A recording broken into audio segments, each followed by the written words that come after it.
எப்பவுமே பார்க்குற விஷயம் தான்.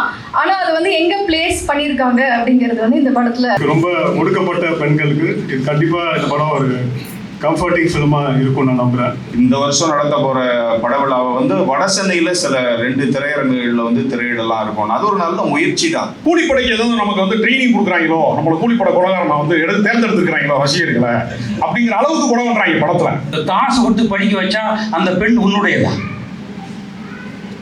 என்று பார்க்கிறவன் கேட்க வேண்டும் என்கிற அந்த படத்தில் அந்த பொண்ணு வந்து ஹீரோயின் வந்து ஒரே ஒரு இடத்துல தான் பேசுகிறாரு. போராடிக்கிட்டு இருக்கக்கூடிய இயக்குநர்களுக்கு என்ன பிரச்சனைனா டீம் ஃபார்ம் ஆகாது. உள் அடுக்குகளில் ஒரு முப்பரிமாணத்தை அப்படின்னு எழுதுறான் பாருங்க, தயவு செய்து அவங்க கிட்ட ஜாக்கிரதையா இருங்க.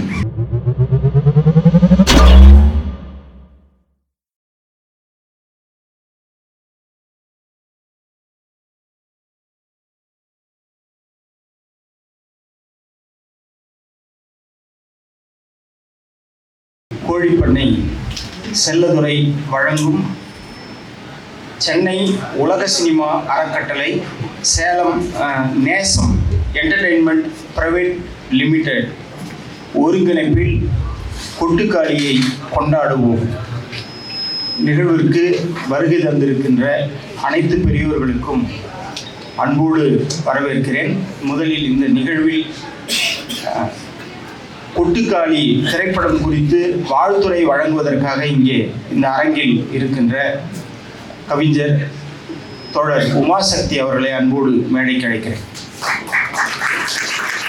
கவிஞர் எழுத்தாளர் ராஜகம்பீரன் அவர்களை அன்போடு மேடைக்கு அழைக்கிறேன். தோழர் ஜெயந்தன் ஊடகவியலாளர் எழுத்தாளர் ஜெயந்தன் அவர்களை அன்போடு மேடைக்கு அழைக்கிறேன். தயாரிப்பாளர் சாகுல் அமீத் அவர்களை அன்போடு மேடைக்கு அழைக்கிறேன். இயக்குனர் திரு அரண் அவர்களை அன்போடு மேடைக்கு அழைக்கிறேன். இயக்குனர் தோழர் முத்துக்குமார் அவர்களை அன்போடு மேடைக்கு வருமாறு அழைக்கிறேன். இயக்குனர் ராசி அழகப்பன் ஐயா அவர்களை அன்போடு மேடைக்கு அழைக்கிறேன். இயக்குனர் சுரேஷ் காமாட்சி ஐயா அவர்களை அன்போடு மேடைக்கு அழைக்கிறேன்.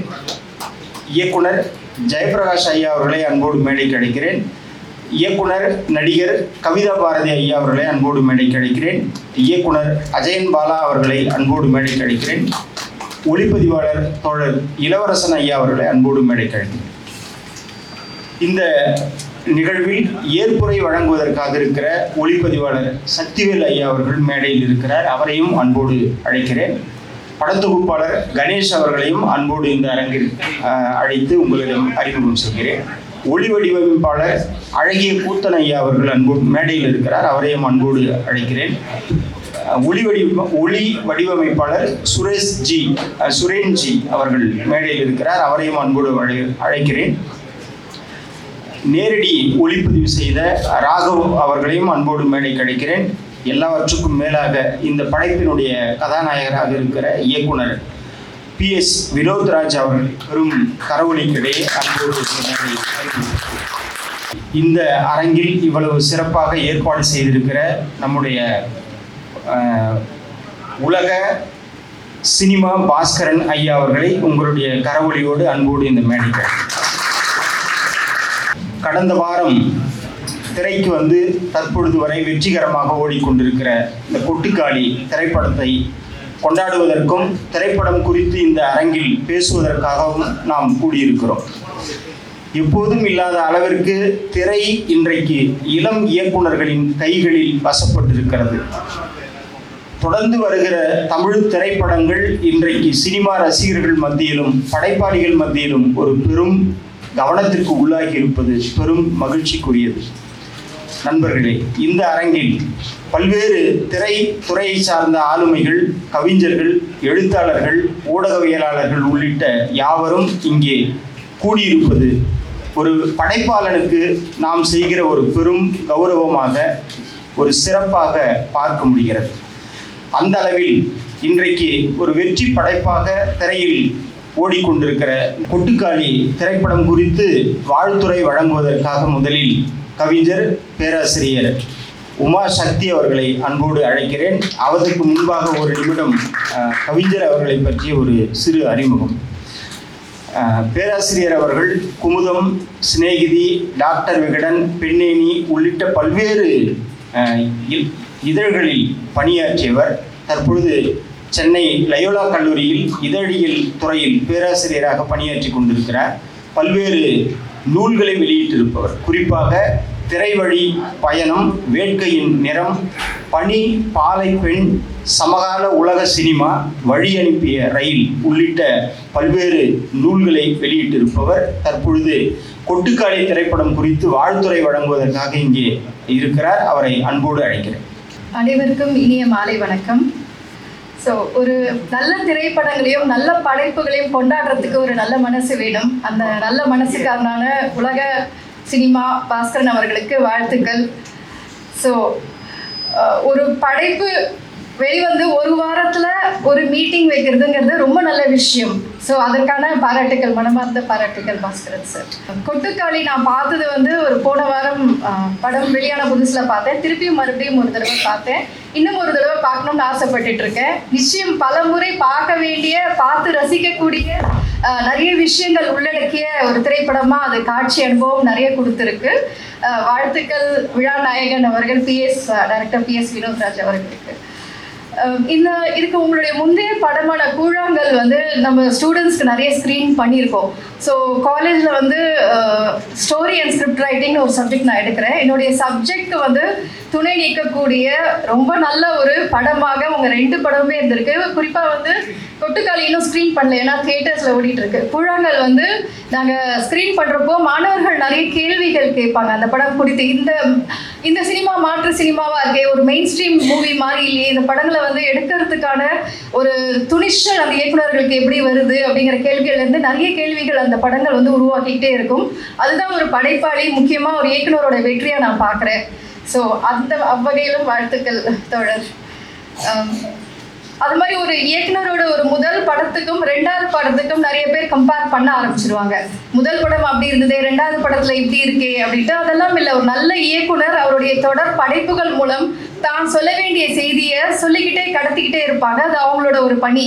ஸோ அதனால வந்து கம்பேர் பண்றது வந்து அழகு இல்லை. அதை கிரிட்டிசைஸ் பண்றதும் பண்ணலாம், ஆனால் அது எந்த அளவுக்கு அப்படிங்கிறது நிச்சயம் வந்து ஒரு உலக சினிமா பார்த்து அது அந்த மரபுல வரக்கூடிய நிறைய பேருக்கு சில புரிந்துணர்வு இருக்கும்.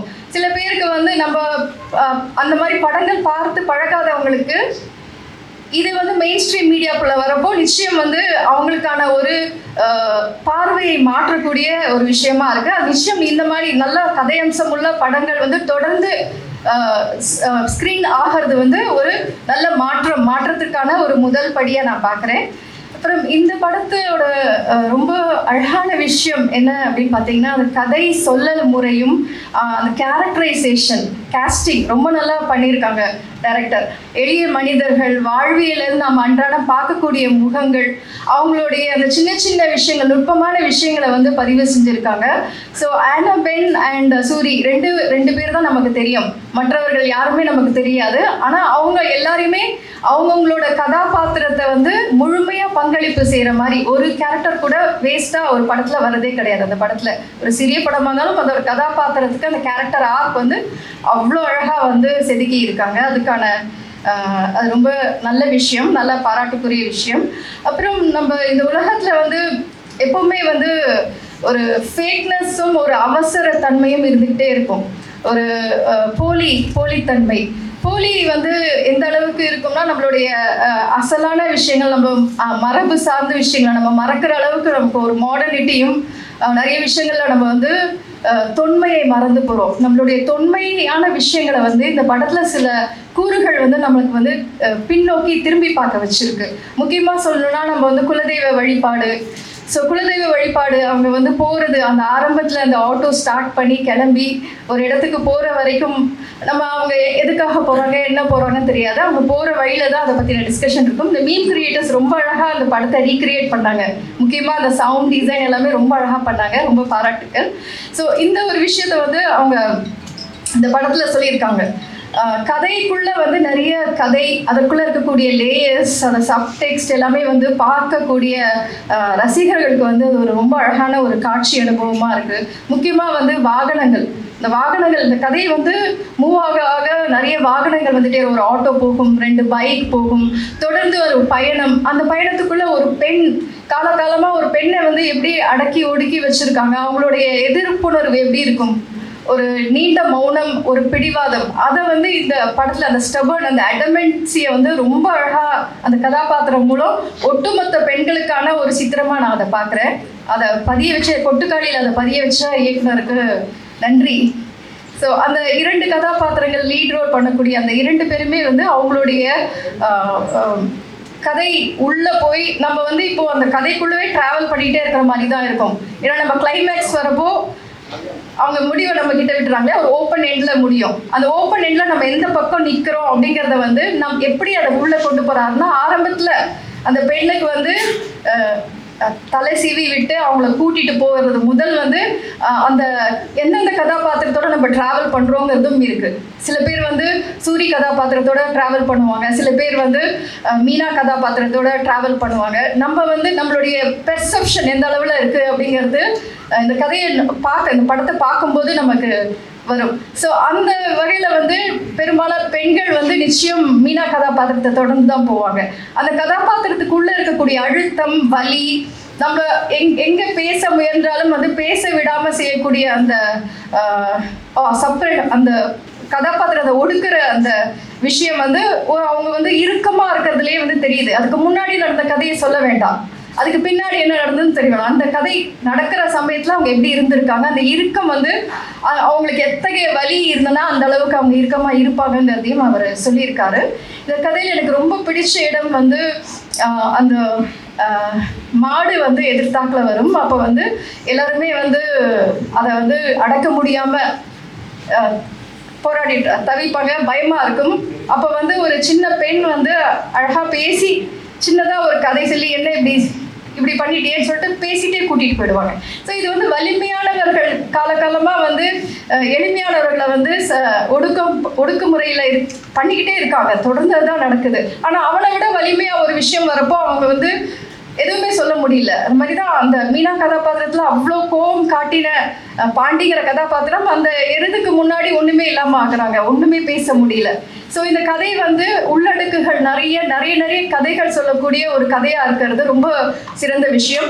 அதுக்கப்புறம் ஒரு ஃபேபிள் சொல்லுவாங்க இல்லையா, அந்த ஃபேபிள் மாதிரி இந்த கதை வந்து ரொம்ப அழகாக இருக்குது. ஒரு ஜென் ஸ்டோரி, ஒரு கதை வந்து அவசரமாக போகலை, நின்று நிதானமாக வாழ்க்கையை வந்து நம்ம எப்படி வாழணும், மனிதர்களை வந்து எப்படி பார்க்கணும், ஒரு உணர்வுகளுக்கு எப்படி மதிப்பு கொடுக்கணுங்கிற பல விஷயத்தை வந்து உள்ளடக்கி இருக்கு. ஸோ இந்த படத்தை வந்து பாராட்டணும்னா இன்னும் பாராட்டே போகலாம், நிறைய பேர் பேச வேண்டியிருக்கு. ஒரே ஒரு விஷயம் மட்டும் சொல்லிடுறேன், விஷுவல் பியூட்டி. இந்த படத்தோட அழகியல் வந்து நிறைய இடத்துல ரொம்ப அழகாக பதிவு செஞ்சுருக்காங்க. ஒரு ஃப்ரேம் வந்து வைக்கிறதுலேருந்து ஒரு ட்ரோன் ஷாட் மேலேருந்து அந்த ஆட்டோ வந்து அந்த யூ டர்ன் போட்டு போகிற அந்த சமயத்தில் வந்து ஒரு 3 வண்டிகள் தொடர்ந்து ஒன்றின் பின் ஒன்றாக போகும். அந்த ஒரு பேர்ட்ஸ் ஐ வியூவில் ஒரு டாப் ஆங்கிளில் காட்டின விதம், அதுக்கப்புறம் அந்த ஊர், அந்த அழகு, அதுக்கப்புறம் வந்து அவங்களுடைய ட்ராவலில் நடக்கக்கூடிய சின்ன சின்ன விஷயங்கள். ஒரு அப்பாவும் பையனும் வந்து ஒரு இடத்துல வந்து ஒரு பாத்திரத்தில் இருக்கக்கூடிய அந்த இதை சுரண்டிட்டு இருப்பாங்க. அப்போ ஒரு டாஸ்மாக் எங்கேன்னு தேடி வருவாங்க. அந்த கதாபாத்திரத்துக்குள்ள ஒரு முரண் அங்கே தெரியும். இவங்க வந்து ஒரு முக்கியமாக அவங்க வாழ்வுக்கு இல்லை அவங்க வீட்டுக்கு அன்னைக்கு செய்ய வேண்டிய வேலையை செஞ்சுட்டு இருக்கிறப்போ ஒருத்தர் வந்து டாஸ்மாக் எங்கே இருக்குன்னு கேட்குறான். இதெல்லாம் நம்ம எப்போவுமே பார்க்குற விஷயம்தான். ஆனால் அதை வந்து எங்கே பிளேஸ் பண்ணியிருக்காங்க அப்படிங்கிறது வந்து இந்த படத்தில் எனக்கு ரொம்ப பிடிச்சிருந்தது. விஷுவலாகவே வந்து அந்த ட்ராவல் அவ்வளோ அழகாக இருந்தது. நாமளும் ட்ராவல் பண்ணி போயிட்டே இருக்கும். அதுக்கப்புறம் சில பேர் வந்து இந்த படம் வந்து காமன் ஆடியன்ஸ்க்கு புரியாது அப்படிலாம் சொல்கிறாங்க. அப்படிலாம் இல்லை, நிறைய பேர் நான் பார்த்த அன்னைக்கு பேலஸெல்லாம் நிறைய ஹவுஸ்ஃபுல்லாக இருந்தது, எல்லாருமே ரொம்ப ரசித்தாங்க. முக்கியமாக வந்து அந்த சிறுவன் கதாபாத்திரம் வந்து எனக்கு வந்து டாய்லெட் போகணும்னு சொல்கிறப்போ மொத்த தியேட்டரும் சிரிக்கிறாங்க. எல்லாரும் கனெக்ட் பண்ணிக்கக்கூடிய விஷயங்கள் நிறைய இருக்கு அந்த இதில். அதே மாதிரி வந்து வண்டி ஒரு தடவை நின்றுடும், பிரேக், அதுக்கப்புறம் வந்து அந்த வண்டியை இறங்கி ஒரு புல் பண்ணி தான் திருப்பியும் ஸ்டார்ட் ஆகும். அந்த இடத்துலையும் வந்து சவுண்ட் அமேசிங், நிஜமாலே sync sound and live sound பண்ணியிருக்கிறது வந்து ரொம்ப எவ்வளோ சிரமம் அப்படிங்கிறது நான் பார்த்துருக்கேன். ஸோ இந்த படத்தில் அதை ரொம்ப அழகாக எக்ஸிக்யூட் பண்ணது வந்து ரொம்ப சிறப்பு. அந்த இடத்துல வந்து எல்லாரும் சிரிக்கிறாங்க, தியேட்டரே சிரிக்குது. எந்த இடத்துல சிரிச்சாங்கனாக்க, சூரி வந்து கோவமாக வந்து உட்கார்ந்துட்டு அப்போ வந்து அந்த வண்டி ஸ்டார்ட் ஆகிற அவர் வந்து எந்திரிச்சிருங்க அப்படின்னு சொல்கிறப்பவே ஒரு பயத்தோடு சொல்லுவார். அப்போ எல்லாருமே தியேட்டரே வந்து கொஞ்சம் ரொம்ப ரசித்து சிரித்தாங்க அந்த சீன்.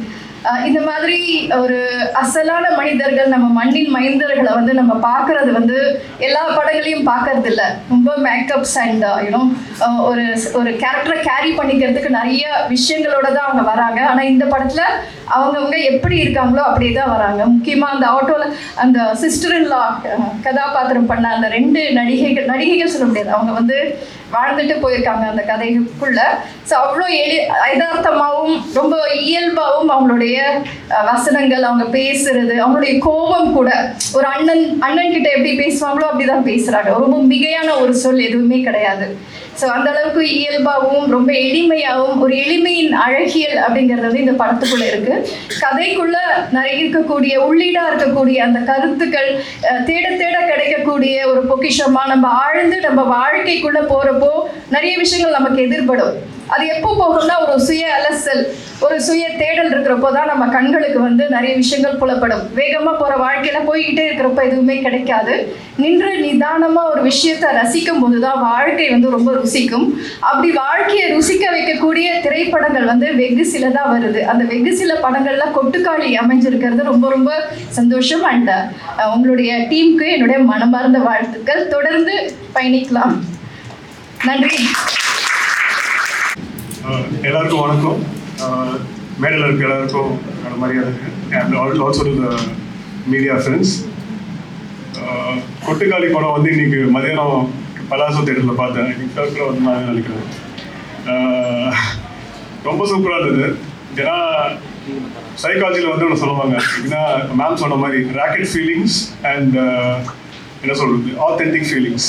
ராக்கெட் ஃபீலிங்ஸ்னால் போலியான ஃபீலிங்ஸு, ஆத்தென்டிக் ஃபீலிங்னா ரியாலிட்டி. எப்போ ஒரு கோவம் நமக்கு ஆத்தென்டிக்காக உண்மையிலேயே வரும்னா ஒரு ஃபியர், அதாவது பயம் இருக்கும் போதோ, ஒரு இன்ஜஸ்டிஸ், நமக்கு ஒரு அநியாயம் நடக்கும் போதோ, ஒரு லாஸ், ஒரு இழப்பு வரும் போது தான் உண்மையான கோவம் வரும். ஸோ இந்த படம் ஏன் அவ்வளோ ஆத்தென்டிக்காக இருக்குன்னா, இந்த ஃபியர், இன்ஜஸ்டிஸ், லாஸை வந்து ரொம்ப பியூட்டிஃபுல்லாக ஒவ்வொரு கேரக்டருக்குள்ளேயும் நம்ம கேரக்டர் வினோத் ராஜ் சார் காமிச்சிருந்தாங்க. அண்ட் ஒரு படம், நல்ல படம் வந்து ஒரு கம்ஃபர்டபுளான ஆளை டிஸ்டர்ப் பண்ணணும், ஒரு டிஸ்டர்ப்டாக இருக்கிற ஆளை கம்ஃபர்ட் பண்ணணும். ஸோ இந்த படம் வந்து கண்டிப்பாக நிறைய விமன், ஒரு கஷ்டப்படுற லைக் ரொம்ப ஒடுக்கப்பட்ட பெண்களுக்கு இது கண்டிப்பாக இந்த படம் ஒரு கம்ஃபர்டிங் ஃபிலிமாக இருக்கும்னு நான் நம்புகிறேன். And most importantly sound. Like நம்ம எல்லாம் ட்ரெடிஷ்னலாக டப்பிங் பண்ணி தான் நாங்கள்லாம் பழகிருக்கோம். இது வரைக்கும் நான் லைவ் சவுண்ட் நான் ஷூட் பண்ணதில்லை. பட் இந்த படத்தில் ஒரு ட்ரோன் ஷாட்டு கூட ரொம்ப லைவாக இருந்தது சவுண்டு. ஸோ சவுண்ட் டிசைனர் அழகிய குதன் சாருக்கு வாழ்த்துக்கள். ஏன்னா நிஜமாவே இட் வாஸ் வேர்ல்ட் கிளாஸ் இந்த சவுண்ட் டிசைன். இதுக்கு அகாடமி கூட அவங்க அனுப்புவாங்கன்னு நான் நம்புகிறேன். Definitely it was worth it. இந்த சவுண்ட் டிசைன் பார்த்துட்டு நிஜமாவே நான் கூட நினச்சேன், லைக் மிஸ்கின் சார் சொன்ன மாதிரி நம்ம கூட மியூசிக்கே இல்லாமல் why not we also try with live sound அப்படின்னு சொல்லிட்டு. அண்ட் மியூசிக்கும் அந்த ஒத்தையடி பாதையில் அந்த சாங்கை யூஸ் பண்ணியிருந்தாங்க. என்னடா இந்த சாங் போடுறாங்க, ஒருவேளை சிவகார்த்திகேயன் சார் ப்ரொடக்ஷனால அவங்க சாங் போடுறாங்க போல இருக்கு அப்படின்னு நான் அப்படிதான் நினச்சிடாங்க. பட் அந்த சூரி சார் சடனாக டிரான்ஸ்ஃபார்ம் ஆகி பொட்டுன்னு போட்டு அடிக்கும் போது ஐயோ இதுக்கு தான் அந்த சாங் போட்டாங்களா அப்படின்ற மாதிரி ஒரு அந்த ஒரு இது. அண்ட் அந்த சேவலோட கால் கட்டப்பட்டது, அதை மேபி ஒரு எப்படி சொல்றது, அந்த பொண்ணோட காலம் கட்டப்பட்டிருக்கு, கடைசியில் அந்த சேவலை அறுத்துருவாங்க. இப்படிதான் ஒவ்வொரு பொம்பளையும் என்ன சொல்றது அவங்களோட ஆசையை ஸ்டாப் பண்ணி அறுக்குறாங்க அப்படின்ற மாதிரி நான் புரிஞ்சுக்கிட்டேன். அண்ட் இந்த ஆட்டோ ஷேர் ஆட்டோவோட பியூட்டிஃபுல்லான ஒரு கேரக்டரைசேஷன் எனக்கு ரொம்ப ரொம்ப பிடிச்சது. ஏன்னா நானும் பார்த்துருக்க ரோட்டில் இந்த மாதிரி வண்டி நிற்கும் போது நம்ம போகும்போது இந்த இதை பிடிச்சி இழுப்பாங்க, அது பயங்கரமாக நமக்கே டென்ஷன் ஆகும். பட் இந்த படத்தில் அது காமெடியாக இருந்தது. இன்னைக்கு ஆஃப்டர்நூன் சார் கூட இருந்தாங்க, லைக் பயங்கரமாக ஒரு ரெஸ்பான்ஸ் இருந்தது அந்த ஆட்டோ சீன்ஸுக்கெல்லாம். And last but not the least, இந்த கிளைமேக்ஸ் சீனில் வந்து எப்படின்னா ஜாதி பார்த்து லைக் இன்னொரு ஜாதியில் என் பொண்ணு வந்து கல்யாணம் பண்ணிடக்கூடாது, என்னோட தங்கச்சி கல்யாணம் பண்ணிடக்கூடாது, என் மாமா பொண்ணு கல்யாணம் பண்ணிடக்கூடாது அப்படின்னு ஒரு இதுவாக இருக்கும்போது ஒரு சாமியார்கிட்ட கூப்பிட்டு போகிறாங்க. அந்த சாமியார் வந்து தன் சொந்த ஹஸ்பண்ட் முன்னாடி, சொந்த அப்பா முன்னாடி, சொந்த அண்ணா முன்னாடி அந்த பொண்ணை வந்து டெஃபினட்டாக தொடக்கூடாத இடத்துலையோ இல்லை ஒரு இன்அப்ராப்ரேட்டாக அவன் பண்ணுறான் அந்த சாமியார். இதை அக்செப்ட் பண்ணிக்கிறாங்க இந்த என்ன சொல்றது சோ கால்டு கேஸ்டிஸ்ட். ஸோ இது இவங்களால அக்செப்ட் பண்ண முடியுது. பட் அவங்க பொண்ணு அவரோட விருப்பப்பட்ட ஒரு ஆணோட இருக்க இவங்களால அக்செப்ட் பண்ண முடியல. அதான் இந்த படத்தோட ஒரு பெரிய I think it was a big answer for all the castes out there. So லாஸ்ட்ல நான் என்ன நினச்சேன்னா சூரி சாரோட அந்த ரியாக்ஷன் பார்க்கும்போது ஓகே தலைவர் வந்து போட்டு எல்லாரையும் அடிச்சு டேய் என்ன இந்த மாதிரி இதெல்லாம் நடந்தது அவ்வளோதான் அப்படின்னு சொல்லுவாருன்னு நினச்சேன். ஆனால் கடைசியாக கிளைமேக்ஸில் இந்த ட்ராவலை நான் உங்ககிட்டே விட்டுறேன் அப்படின்னு இதை நீங்கள் முடிவெடுத்துக்கோங்க அப்படின்னு ரொம்ப உண்மையாக இருந்தது அது கூட. ஏன்னா இப்போ சூரி சார் மாதிரி இருக்க கேரக்டர், அதாவது அவரோட கேரக்டர் வந்து 100% அப்படி பண்ணியிருக்க மாட்டாங்க. அதையும் ஆத்தென்டிக்காக ரொம்ப ரியலிஸ்டிக்காக ஆடியன்ஸ் கிட்ட விட்டார். அது அப்படிதான் நடந்திருக்கும். நீயா இருந்தா நீ என்ன முடிவு எடுப்ப, இப்படிதான் நீ ஒடுக்குமுறை பண்ணுவேன் உன் பொண்ணுக்கிட்ட அப்படின்றது. அண்ட் இன்னொன்று இது வந்து நான் ஒரு 4 years முன்னாடி ஹிந்து பேப்பரில் இது கொங்கு பெல்ட்டில் இந்த மாதிரி கேஸ்ட் கான்சன்ட்ரேஷன் கேம்ப்ஸ் நடக்குது. இந்த மாதிரி பெண்கள்லாம் லவ் பண்ணுறாங்கன்னா அவங்கள வந்து ஒரு கேம்பில் கூப்பிட்டு போயிட்டு எப்படி அவங்க மூல செலவு பண்ணி இந்த மாதிரி நம்ம ஜாதி படி இதெல்லாம் பண்ணக்கூடாதுமா அப்படின்னு சொல்கிறதுலாம் இந்த கொளத்தூர் மணி ஐயாவோட இது மூலியமாக நான் தெரிஞ்சுக்கிட்டேன். அண்ட் அதை ஒரு படமாக நம்மளும் பண்ணணும்னு நினச்சிட்டு இருக்கும்போது I was very happy to C. ஏன்னா அது ஒரு மெயின் தீமாக ஒரு படமாக எடுத்துருக்கிறது ரொம்ப சந்தோஷம். வாழ்த்துக்கள். இது definitely it's world class film. Malayalam சினிமாவெல்லாம் பார்க்கும்போது ஒரு லிஜோ ஜோஸ் பெலிசேரி மாதிரி நம்ம ஊரில் ஒரு டேரக்டர் வாங்கலாம் அப்படின்ற மாதிரி I think we got mister Vinoth Raj sir. Congrats to whole team. Thank you so much Ullaga Cinema Bhaskar sir for inviting me and Jayaprakash sir for seconding my name. எல்லாருக்கும் தேங்க்யூ. இது மாதிரி ஒரு வாழ்த்துறைக்கு நீங்கள் இத்தனை பேர் வந்திருக்கீங்க. And thank you press friends for covering this up. கண்டிப்பாக Vinod Raj sir ஒரு பெரிய சூப்பர் ஸ்டாராக நம்ம எல்லாரும் ஆகணும். Thank you so much. எனக்கு முன்பு பேசின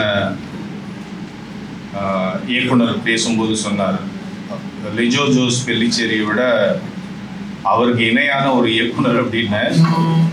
எனக்கு வந்து எந்த ஒரு இயக்குனரையும் யாரோடும் ஒப்பிடுவதில் வந்து எனக்கு விருப்பம் இல்லை. நாங்கள் வந்து கொட்டுக்காலியை வந்து உஸ்மன் செனகல் டைரக்டர் உஸ்மன் செம்பனுடைய திரைமொழியோடு நாங்கள் ஒப்பிட்டு பேசிகிட்டு இருக்கோம். இங்கே உண்மையில் தமிழ் சினிமா தன்னுடைய திரைமொழியினுடைய பரிமாணங்களை வந்து காலந்தோறும் வளர்த்து கொண்டே தான் வந்திருக்கிறது. இங்கே மெயின் ஸ்ட்ரீமு உலக சினிமா அப்படின்னு நம்ம பிரித்து வச்சு பேசிகிட்டு இருக்கோம். நாம் அப்படி பிரித்து வச்சு பேசுறதுக்கு காரணமே நாம தான். எப்படி அப்படின்னா நம்ம மெயின் ஸ்ட்ரீமை வந்து ஒரு தொழில், மெயின் ஸ்ட்ரீம் ஃபிலிம்ஸை பொறுத்த வரைக்கும் ஒரு லாபம் சம்பாதிக்கிற ஒரு தொழிலாக ஒரு மாற்றிட்டோம். நம்ம அது ஒரு பெரிய மார்க்கெட்டாக மாற்றிட்டோம். உலகம் முழுக்கவும் அதுதான் இருக்குது. ஆனால் சில நாடுகள் திரைக்கலையை மக்களுக்கானதா கலைக்கானதா மாற்றி வச்சிருக்காங்க. அங்கே வந்து சினிமா ரசனை அப்படிங்கிறது வந்து தொடக்க பள்ளியிலிருந்தே வளர்த்தெடுக்கப்பட்டு கொண்டு வந்திருக்காங்க. ஃபிலிம் அப்ரிசியேஷன் அப்படிங்கிறது வந்து சினிமா ரசனைங்கிறது வந்து தொடக்க பள்ளியிலே பாடமாக இருக்குது. ஃபிலிம் அப்ரிசியேஷனுங்கிறதுல எல்லாமே வந்து அங்கே அடங்கிடுது. உதாரணத்துக்கு நீங்கள் வந்து சவுத் கொரியா எடுத்துட்டிங்கன்னா அங்கே ஃபிலிம் அப்ரிசியேஷன் பிரைமரி ஸ்கூலில் இருக்குது. அவங்க மைம் ஆக்டிங்கை அங்கே ஸ்டார்ட் பண்ணுறாங்க. ஃபிலிம் அப்ரிசியேஷனாக மட்டும் அதை அவங்க சொல்லித்தராங்க, ஆர்ட் அப்ரிசியேஷனாக சொல்லித்தராங்க. வீட்டில் தாத்தா பாட்டி கதை சொன்னாலுமே கதை சொல்கிறதுக்கு ஒரு வகுப்பு, கதை கேட்கறதுக்கு ஒரு வகுப்பு இருக்குது சவுத் கொரியாவில். பல நாடுகளில் இருக்குது ஆர்ட் அப்ரிசியேஷனுங்கிறது. நமக்கு வந்து கதை கேட்பது வந்து இலக்கிய பரிச்சயம் என்பது நமக்கு பாட்டிக்கிட்டே இருந்து, இப்போ என்னுடைய தலைமுறையெல்லாம் பாட்டி கதை சொன்னாங்க. ஆனால் இன்னைக்கு இருக்கக்கூடிய ஜெனரேஷனுக்கு அந்த கதை கேட்பதும் இல்லாமல் போய்விட்டது, கதை சொல்லவும் யாரும் தயாராக இல்லை. இன்றைக்கு கிராமமும் நகரமாக மாறிவிட்டது. என்னை பொறுத்தவரை கொட்டுக்காளி போன்ற சிறந்த படைப்புகள் இன்னும் நிறைய வரணும். அதுக்கு அதை நம்ம மெயின் ஸ்ட்ரீம் சினிமாவோட நம்ம அதை போட்டி போட தான் வைக்கணும். அதுக்கு போட்டி போட வைக்கணும் அப்படின்னா நம்ம ஃபிலிம் அப்ரிசியேஷனை நம்ம வளர்த்தே ஆக வேண்டிய கட்டாயத்தில் இருக்கிறோம். இன்னைக்கு வந்து சர்வதேச படவிழா அப்படிங்கிறது வந்து சென்னையில் நடக்குது, மிஞ்சி போனால் கோவையில் நடக்குது, அதிகம் மிஞ்சி போனால் ஆவணப்பட திரையிடல்கள் வந்து மதுரையில் ஆர்பி அமுதன் நடத்துகிறாரு. அதை தாண்டி திரையிடல்கள் அப்படின்னா நிழல் திருநாவுக்கரசு அண்ணன் வந்து சில படங்களை கொண்டு போய் ஒரு ஊராக காமிச்சிருக்காரு. சில பேர் சின்ன சின்ன முயற்சிகள் எடுத்திருக்கிறாங்க. ஆனால் அது போதாது அப்படிங்கிறது என்னுடைய எண்ணம். நீங்கள் வந்து ஃபிலிம் ஃபெஸ்டிவலை நாம் வந்து ஒரு வட்டார ரீதியாக தாலுகா டவுன்ஸுக்கு கொண்டு போகணும். இங்கே வந்து சென்னையில் ஃபிலிம் ஃபெஸ்டிவல் நடக்குது அப்படின்னா சென்னையினுடைய ஃபிலிம் ஃபெஸ்டிவலாக மட்டும் அது இருக்கக்கூடாது. 4 மாநகரங்கள்லையாவது குறைச்சலாம் அந்த ஃபிலிம் ஃபெஸ்டிவல் நடத்தணும். அப்போ தான் வந்து நம்ம ஃபிலிம் அப்ரிசியேஷனை வளர்க்க முடியும், மாணவர்கள் வந்து பார்ப்பாங்க. இப்போது இன்னைக்கு வந்து நம்ம பள்ளி கல்விக்கு அப்படின்னு இவ்வளவு கோடியை நாம் ஒதுக்குறோம். அந்த பாடத்தை உருவாக்குறதுக்கு நாம் வந்து ஒரு பெரிய அறிஞர்கள் குழுவை, கல்வியாளர்கள் குழுவை நாம் வந்து வைக்கிறோம். அப்படி இருக்கும்போது இலக்கிய வாசிப்பு அப்படிங்கிறது நமக்கு வந்து கல்லூரியில் தான் நமக்கு வந்து பாடமாக வைக்கப்படுது. அது எல்லா பாடங்களுக்கும் வந்து இருக்கிறதில்ல. இது மாறணும். இலக்கிய வாசிப்பு வந்து இலக்கிய ரசனையை வந்து நாம் உருவாக்கும் போது தான் ஒரு சமூகம் இலக்கியத்தை தன்னுடைய சமகாலத்தில் இருக்கிற கண்டெம்பரரி லிட்ரேச்சரை, நவீன இலக்கியத்தை வாசிக்கும் போது தான் நவீன சினிமாவையும் அவங்க வந்து பார்க்கறதுக்கு ஒரு தயாரான ஒரு சமூகமாக அவங்க மாறுவாங்க. ஸோ கலை ரசனை என்பது வளர்த்தெடுக்கப்பட அரசனுடைய ஆதரவும் நமக்கு ரொம்ப முக்கியமாக இருக்குது. கண்டிப்பாக அவங்க திரைப்பட விழாக்களை பரவலாக கொண்டு போகிறதுக்கு மாநில அரசு, மாநில அரசோட நாம் வந்து பேசி ஒரு குழு அமைத்து பேசலாம். இன்னைக்கு வந்து உலக சினிமா பாஸ்கரன் அண்ணன்ட்டே நான் இதை சொல்கிறேன். நம்ம வந்து ஒரு படவிழா நடத்துவதோடு தேங்கி போகிறது வந்து ஒரு பெருசாக இருக்காது அப்படின்னு அவர்கிட்ட பேசிகிட்டு இருக்கும்போது அவர் சொன்னார், இந்த வருஷம் நடத்த போகிற படவிழாவை வந்து வட சென்னையில் சில 2 திரையரங்குகளில் வந்து திரையிடலாம் இருக்கும். அது ஒரு நல்ல முயற்சி தான். ஆனால் இது இங்கேயே நம்ம வந்து தேங்கிடக்கூடாது அப்படிங்கிறது வந்து என்னுடைய ஒரு செய்தியை நான் உங்களோட பகிர்ந்துக்க விரும்புகிறேன். கொட்டுக்காளியை பொறுத்தவரை அதனுடைய திரைமொழி என்பது இன்றைக்கு வந்து உலக அளவில் நீங்கள் லத்தீன் அமெரிக்க சினிமாக்கள் வந்து நிறைய நீங்கள் பார்த்தீங்க அப்படின்னா தெரியும். உஸ்மன் செம்பனோட செனகல், அவருடைய உஸ்மன் செம்பனுடைய திரைமொழியே வந்து நீங்கள் அவரை போய் வந்து கூகுள் பண்ணி பாருங்கள், அவரை பற்றி தெரிஞ்சுக்கோங்க.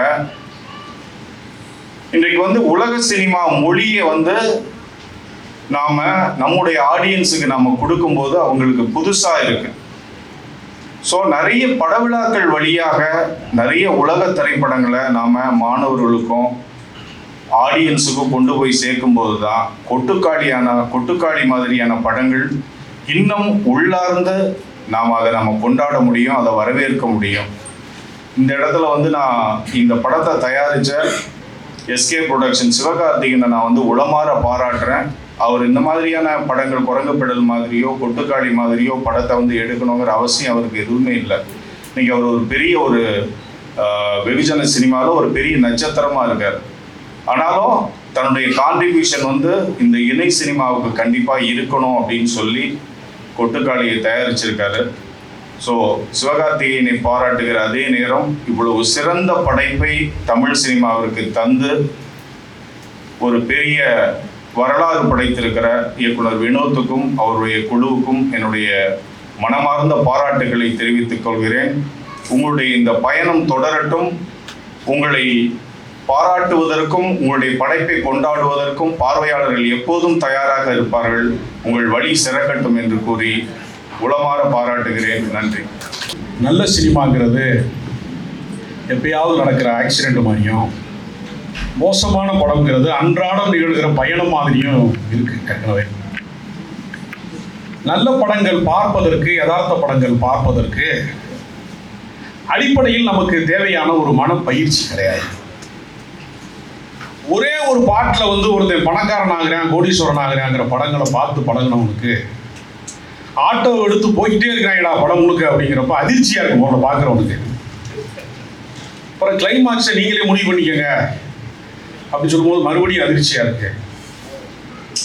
நிறைய உண்மைகள் நம்ம வாழ்க்கையில பார்த்துக்கிற அன்றாட பார்த்து கொண்டிருக்கிற உண்மைகளையே திரையில பார்க்கிற போது அந்த மாடு மிரண்டு நின்றுச்சுல வழியில, அது மாதிரி தான் ஆடியன்ஸே நிற்கிறான் மிரண்டு முடியும். அந்த ஒரு சிறுமி அப்படியே அந்த மாட்டை வந்து லாவகமா கூட்டிட்டு போனது மாதிரி தான் அந்த இயக்குனர் வந்து வினோத்ராஜ் கூட்டிட்டு போயிருக்காரு.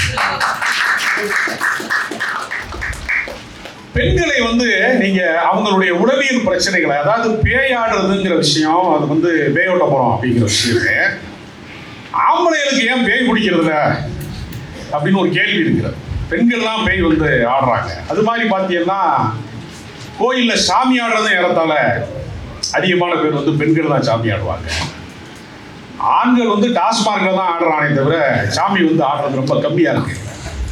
அப்ப என்னன்னா உளவியல் பிரச்சனைகளை வந்து ரொம்ப அழுத்தப்பட்டவங்க அவங்களுக்கு சொல்வதற்கு போக்கிடம் இல்லாம, இப்போ சோசியல் மீடியா வந்திருக்கு, ஃபேஸ்புக் வந்திருக்கு, இது வேற ஒரு காலகட்டம். இதையெல்லாம் ஒரு பார்த்திராத ஒரு காலகட்டத்தில் அவங்க அழுத்தப்படும் போது தான் அவங்களுக்கு இந்த பேயோட்டுறதுக்கான ஆட்கள் அதெல்லாம் உருவானது அப்படின்னு சொல்லுவாங்க. மன அழுத்தம் தான் பேயா மாறுது அப்படின்னு சொல்லுவாங்க. அப்போ எல்லாருமே இருந்தாலும் நம்ம பேயா தான் உலாவிக்கிட்டு இருக்கோம். மன அழுத்தம் இல்லாதவனே இப்போ யாருமே கிடையாது.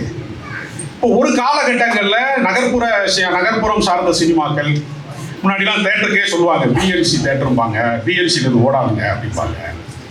நகர்ப்புறத்துக்கும் கிராமப்புறத்துக்குமான வேறுபாடுகள் வந்து இணைய வசதியால, தொலைக்காட்சியால, ஊடகத்தினால, செல்போன்னால ஏறத்தாழ இல்லாமல் போயிடுச்சுன்னு நினைக்கிறேன். நேஷனல் ஹைவேஸ்னால, 4 வழி சாலைகளால ரெண்டுக்குமான அந்த இடைவெளி இல்லாமல் போயிடுச்சு. இப்போ அப்போ உண்மைக்கு மிக நெருக்கமாக வருகிற படங்கள் அப்படிங்கிறதுல கொஞ்சம் வந்து மருந்துல தேன் கலந்தது மாதிரி தான் மகேந்திரன் படங்கள், பாரதி ராஜா படங்கள் அதெல்லாம் இருந்திருக்கு. நமக்கு அந்த அளவுக்கு தான் நமக்கு பயிற்சி இருக்கு. அதுக்கு மேல ஒரு உதிரி பூக்கள் பார்க்குற அளவுக்கு தான் நமக்கு தாங்குது. நமக்கு பருத்தி வீரன் பார்த்துட்டு கிளைமாக்ஸில் பார்த்துட்டு அதிர்ச்சி அடைஞ்சது காரணமும் யதார்த்தத்தை வந்து அவனால் ஏற்று ஜீரணிக்க முடியாதுதான். அந்த படம் வந்து காவியம் இல்லை, அந்த படமும் ஒரு கமர்ஷியல் படம் தான். அந்த கிளைமாக்ஸ் உண்மைக்கு நெருக்கமாக இருக்கிற போது ஒரு பெரிய அதிர்வை உண்டாக்குச்சு. அது மாதிரி தான் மேற்கு தொடர்ச்சி மலை வந்து அந்த கிளைமாக்ஸ் வந்து ஒரு அதிர்வை உண்டாக்குச்சு. அப்போ நம்ம அன்றாட வாழ்க்கையில பார்க்கிற விஷயங்களையே காட்சி ஊடகங்களில் பார்க்கிற போது அதுல இந்த படத்துல இசை இல்லைங்கிறதே உணர முடியல. அதெல்லாம் விமர்சகர்கள் எழுதுனதுனால அவங்க தான் காட்டி கொடுத்துருக்காங்க. அந்த சவுண்டு அந்த படத்தை வந்து போதுமானதா நகர்த்தி இருக்கு. ஏற்கனவே டூலட் படத்துலையும் ஏறத்தாழ இசை இல்லை. அவர் அப்பப்போ சில ரேடியோவில் பாட்டு போட்டு கொஞ்சம் நகர்த்தினாரு. சவுண்டு வந்து ஒரு முக்கியமான விஷயம். அப்போ நம்ம ஒரு பயிற்சி ஏற்கனவே வந்து நம்ம வந்து குரங்கு மாதிரி அடாராமான்னு சொன்னா நம்ம குட்டிக்கரணம் போட்டு பழகிட்டோம். திடீர்னு யாருமே நம்மளை அடாராமான்னு சொல்லலையேங்கிறப்ப நமக்கு அதிர்ச்சியா இருக்கு. இந்த படம் வந்து எனக்குலாம் அதிர்ச்சியா தான் இருக்கு. நல்ல படங்களை தொடர்ச்சியா பார்க்கறது அப்படிங்கிற மைண்ட் செட்ல இருந்து நம்ம ரொம்ப தூரம் வெளியில போயிட்டோம். அதை மறுபடியும் கொண்டு வரும்போது இந்த மாதிரி ஒரு சில இயக்குனர்கள் வர்றாங்க. மறுபடியும் நிறைய குப்பை படங்கள் நம்ம மேல நிறைய குப்பையை திரும்ப போட்டுருவாங்க. திரும்ப நமக்கு அதை நோக்கி போயிட்டு இருக்கும்போது மறுபடியும் இந்த மாதிரி ஒரு நல்ல படம் வரும்போது மறுபடியும் அதிர்ச்சியாகி இந்த மாதிரி ஒரு கூட்டத்தை போட்டு நம்ம திரும்ப பேசுறோம். இதுக்கு வந்து நம்ம மலையாளத்துல வந்து அந்த நல்ல சினிமா பார்க்கிற அந்த பார்வையாளர்களை வந்து தக்க வைப்பதற்கு அவங்க அந்த கல்ச்சரை வந்து அப்படியே பாதுகாத்து மெயின்டைன் பண்ணிட்டே இருக்கிறாங்க. ஒருத்தர் கூட என் நண்பர் சொன்னாரு, ஹேமா கமிஷன் அறிக்கைலாம் உண்மைதான், பாலியல் பிரச்சனைலாம் உண்மைதான், அதை தாண்டி அந்த திரையரங்கங்களை வந்து இன்னும் கார்பரேட் இங்கே கைப்பற்றாம இருக்கான். இங்க எல்லா திரையரங்கங்களும் ஷாப்பிங் மாலா மாறிடுச்சு. இந்த படம் பார்க்க போகும்போது நண்பர் வந்து ஷாகுல் வந்து டக்குன்னு ஒரு காஃபி வாங்க அப்படின்னு ஃபில்டர் காஃபி வாங்க 180 ரூபா போடுவான். 180 ரூபாய்க்கு வெளியில மட்டன் பிரியாணி சாப்பிடலாமே அப்படின்னு கூட இருக்கிற நண்பர் சொல்றாரு. அப்போ ஒரு குடிநீர் கூட கிடைக்காம உள்ள ஒரு வன்முறை, ஒரு 4 மணி நேரம் ஒருத்தரை வந்து ஆடியன்ஸ் வந்து எளிய மனிதர்கள் வாழ்க்கையை பார்க்கறதுக்கே நிறைய செலவு பண்ணி பார்க்க வேண்டியிருக்கு. அந்த மாதிரி ஒரு இதை உருவாக்கிட்டான். மிடில் கிளாஸை வந்து சினிமா விட்டு பிரிச்சுட்டாங்க. சாமானிய மக்கள் பார்க்குற, ஏன்னா நீங்க கடந்த காலங்களில் வேலைக்காரன் படம் வந்துச்சு, படகோட்டின்னு படம் வந்துச்சு, தொழிலாளின்னு படம் வந்துச்சு, ரிக்ஷாக்காரன் படம் வந்துச்சு, எல்லாமே காரணம் அந்த மாதிரியான லோ கிளாஸ் பீப்புளும் பாட்டாளி வர்க்கம் உழைக்கும் வர்க்கம் படம் பார்த்துட்டே இருந்தான். அவனை முழுக்க அந்நியப்படுத்திட்டோம். இப்போ தனித்தனியாக பிரிச்சுட்டோம். பெண்களை வந்து சீரியலில் லாக் பண்ணி வச்சிருக்கோம். இந்த பக்கம் வந்து ஓடிடி தளங்கிறது ஒரு தேர்ந்த ரசனைக்கான இடமா மாற்றிருக்கோம். அப்போ திரையரங்க அனுபவம் யாருக்கானது அப்படின்னு பார்த்தா இந்த குரங்கு சட்டை பண்ணுற ஹீரோக்களுக்கானது அப்படின்னு ஆயிடுச்சு. அப்போ இதையே பார்த்து வந்து என்னன்னா ஒரே படத்தில் ஒரு 500 கொலை பண்ணுறத நம்ம வந்து 2.5 மணி நேரத்தில் பார்க்க வேண்டியிருக்கு. கூலிப்படைக்கு எதுவும் நமக்கு வந்து ட்ரைனிங் கொடுக்குறாங்களோ, நம்மளை கூலிப்படை கொலைகாரனை வந்து தேர்ந்தெடுத்துக்கிறாங்களோ ரசிகர்களை அப்படிங்கிற அளவுக்கு கொலை பண்ணுறாங்க படத்தில். முதல் காட்சிலையும் கூட பண்றான், கிளைமாக்ஸ்லையும் பண்றான், இன்டர்வெல்லையும் ஒரு கொலை பண்றான். நடுவுல கொஞ்ச நேரம் ஒரு மொபைல்ல மெசேஜ் பார்க்கறதுக்குள்ள 3 கூட போயிடுச்சு ஒரு படம் பார்க்க சமீபத்தில். அந்த ஹீரோ பேர் சொன்னா அப்புறம் அது நான் வில்லன் ஆகிடுவேன். அதுக்கு இப்படி வந்து நம்மளை மனநோயாளியெல்லாம் மாத்திட்டாங்க. சினிமா பார்த்து நம்மளை மனநோயாளியெல்லாம் மாத்திட்டாங்க. இப்போ வந்து எப்படி வந்து அந்த அந்த கதாநாயகி வந்து எப்படி திக்பிரமையோடு அப்படியே இருந்தாலும் பார்த்துக்கிட்டே இருந்தாலும் அப்படித்தான் ஆடியன்ஸும் பார்க்குறேன் படத்தை. ஏன்னா அப்படி எடுத்துருக்காங்க, உண்மையாக எடுத்துருக்காங்க அப்படின்னு. அப்புறம் முடிவே இல்லாமல் இருக்குன்னு கிளைமாக்ஸ் வச்சிருக்கிறாரு. நல்ல சினிமாவுக்கும் முடிவே இல்லாமல் இருக்கு. ஏதாவது ஒரு முடிவை காணணுங்கிறது அந்த கூட்டம். நன்றி, வணக்கம். நாங்கள் ஒரு படம் எடுத்தா நீங்கள் ஒன்று நினச்சிக்கிறீங்க, நீங்கள் ஒன்று நினச்சா நாங்கள் ஒன்று எடுத்துக்கிறோம். அது எல்லாம் முரணாக தான் இருக்குது. இது அழகாக தான் இருக்குது. எல்லாம் ஒரே மாதிரி இருக்கணும்னு அவசியமே கிடையாது. எனக்கு முதல்ல இவங்க பாராட்டணும். நான் பேசும்போது என்னென்ன பேசணும் எனக்கு தெரியல. எனவே முதல்ல என் கலங்கடா பாராட்டு.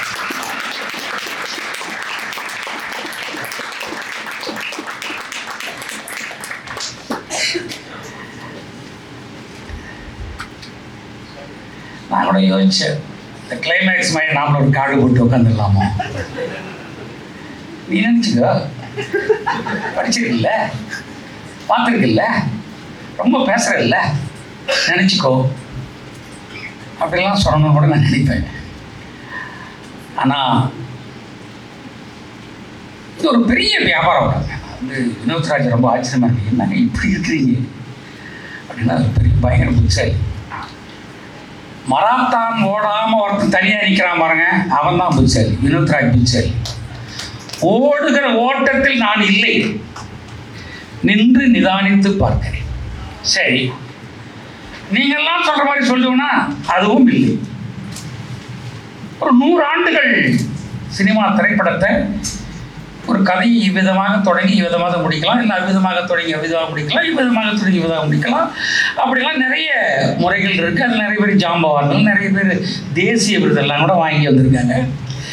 எல்லாரையும் அப்படி தூரம் நின்று வினோத்ராஜ் பார்த்து, அவ்வளோதானா, இரு ராஜா இரு, நான் இருக்கேன், வேற மாதிரி இருக்கேன், நீ பேசிட்டா, கூட்டத்தை காமிச்சிட்டா, அறுவாழ்த்து வெட்டிட்டா, இதெல்லாம் ஒரு விஷயமா, நான் சொல்கிறேன் அப்படின்னு இந்த 100 ஆண்டு சினிமாவினுடைய அந்த திரைமொழியை வேடிக்கை பார்த்து இதில் எதிலும் அகப்படாமல்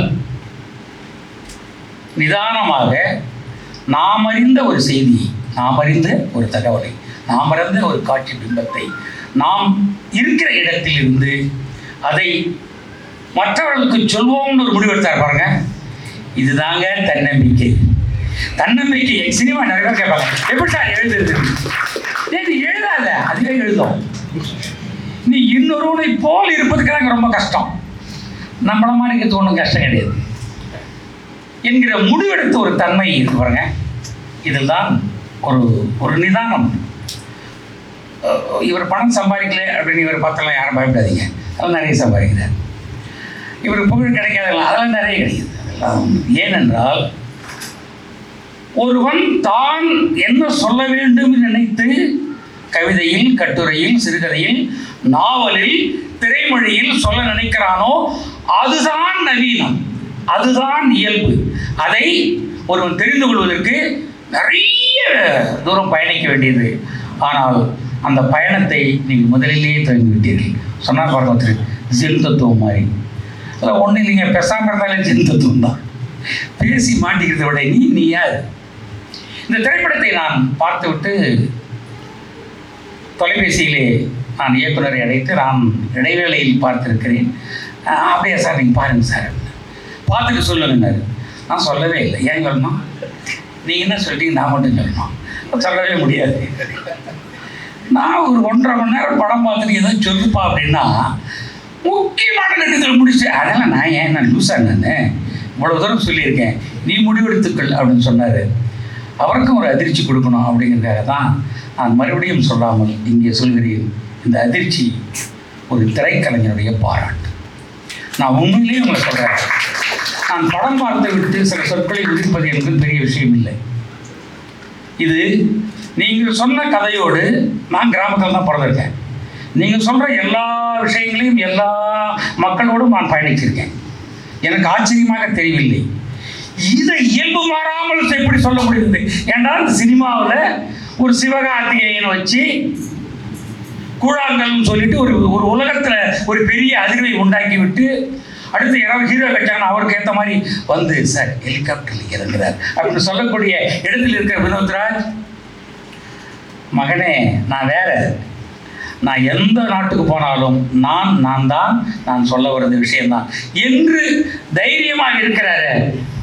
இதுதாங்க கலைஞர், இதுதாங்க இந்த உலக சினிமான்னு சொல்லிட்டு டுபாக்கராக பேசுறாங்க. அது எனக்கு பிடிக்கவே பிடிக்காது. நான் 80லேருந்து உலக சினிமாவில் பார்த்துருக்கேன். உலகத்துக்குன்னு ஒரு சினிமா கிடையாதுங்க.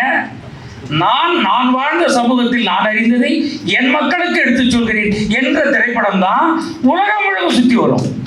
நீங்க உலக திரைப்படம்னு பார்த்து தயவு செய்து மாணவர்களே, நண்பர்களே, தோழர்களே, என்னையும் சேர்த்து ராசி அழகப்பன் அவர்களே, நீ யாரையும் பார்த்து ஏமாந்து விடாதே. உலக திரைப்படம் ஒன்றும் கிடையாது.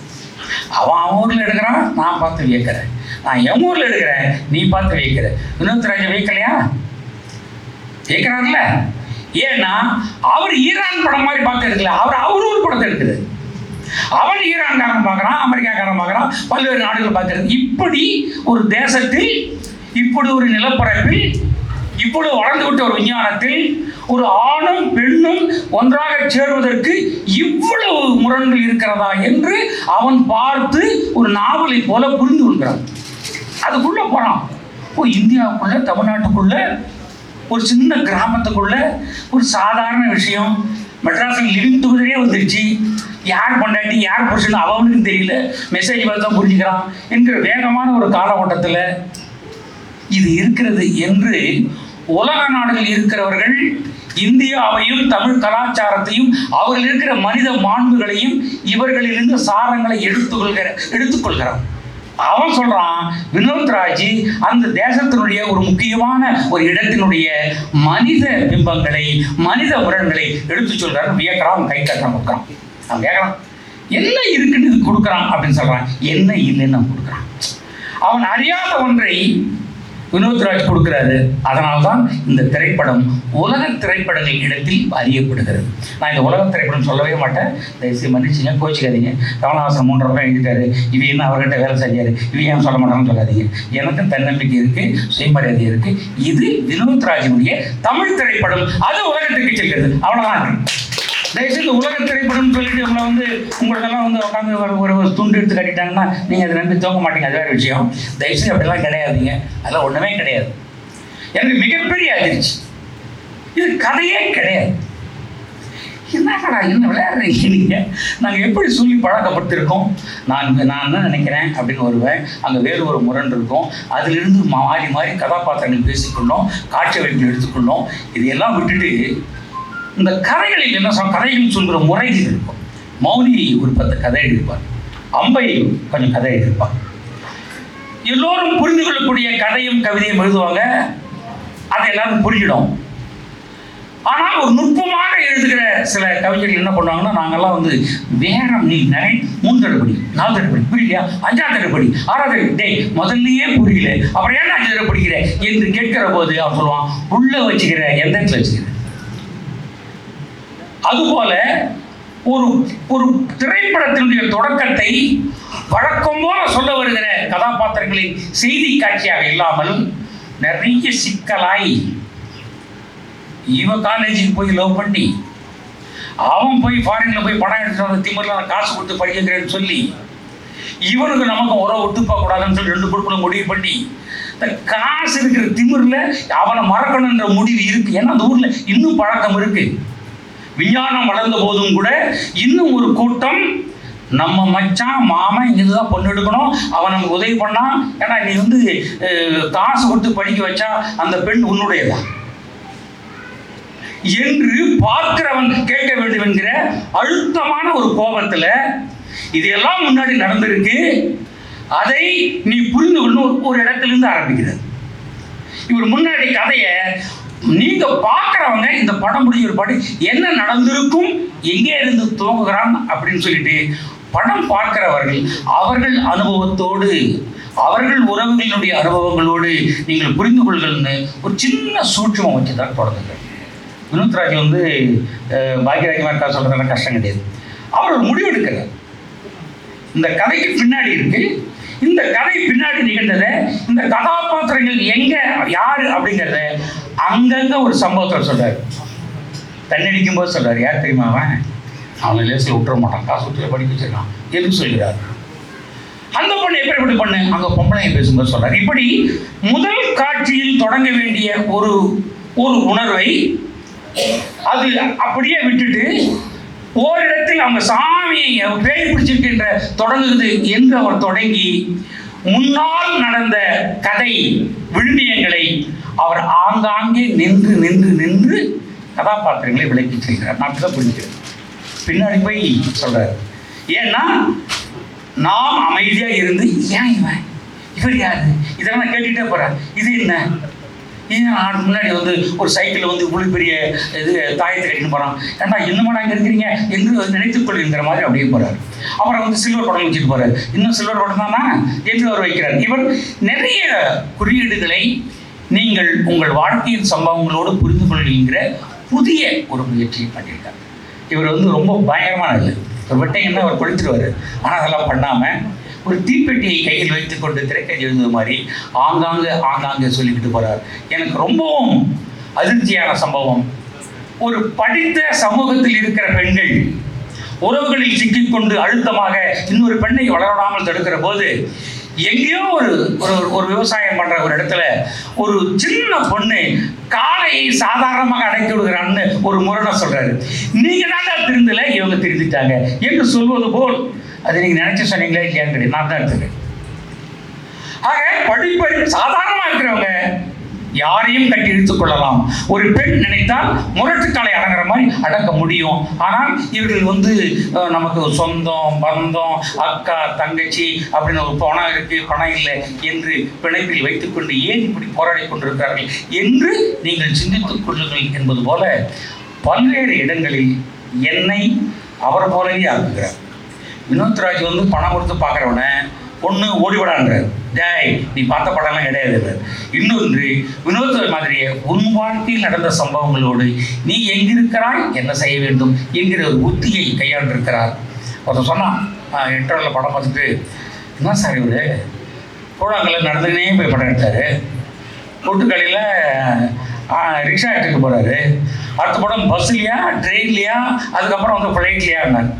நான் சொன்னேன், அவர் எங்கே எடுத்தாலும் தன் அனுபவங்களை பார்வையாளர் மத்தியில் வைத்து நீ எங்கே இருக்கிறாய் என்ன செய்ய வேண்டும் என்ற கேள்வியை அந்த பாத்திரங்களுடைய இதயங்களில் வைத்து விட்டு போகிறேன். நீங்கள் வெளிப்படையாக சொல்லலாம், அவ்வளோதான். ஆனால் நாங்கள் இதெல்லாம் உள்ளே இருந்தோம் என்பதை வினோத்ராஜாக பார்க்கிறவனை மாற்றுகிறார் என்கிற இந்த தந்திரம்தான் இந்த கொட்டுக்காளி. இந்த கொட்டுக்காளியை பார்த்து எனக்கும் நிறைய பிரச்சனை இருந்தது. என்னடா இவன் அங்கே போய் வந்து சாராயம் தேடிட்டு இருக்கான், இவன் பொம்மறது சாமி. அந்த பெண் அண்ணா பெண் வந்து அவ்வளவு தூரம் இருக்க வேண்டிய அவசியமான கோபம்லாம் இருந்துச்சு. என்னையா பிரச்சனை, நீ ஒரு பொண்ணை காதலிச்ச, அதாவது காசு கொடுத்து படிக்க வச்சான் என்ற முரணை நீ சொல்லாமல் என்ன அப்படி அழுத்தி வைத்தது? அவ்வளவு பெண்கள் மோசமாக சகோதரிகளாகவும் அம்மாக்களாகவும் அத்தைகளாகவும் இருக்கிறாங்க, ஏன் அவ பண்ணலை என்கிற கோபத்தை அவர் ஓரிடத்தில் மட்டும்தான் சொல்றாரு. அவர் அடிக்க மட்டுமா செய்வான் என்று ஒரு வார்த்தையை சொல்லிவிட்டு அவள் அடங்கி இருக்கிறாள். இருக்க வேண்டிய நிர்பந்தம் என்ன அவசியம் இல்லை என்பதை அவர் கதாபாத்திரின் வழியாக சொல்லியிருக்க முடியும். ஆனால் அவர் ஒரு பாணியை கையாண்டிருக்கிறார். அவள் சொல்ல முடியாத இடத்தில் இருக்கிறாள்.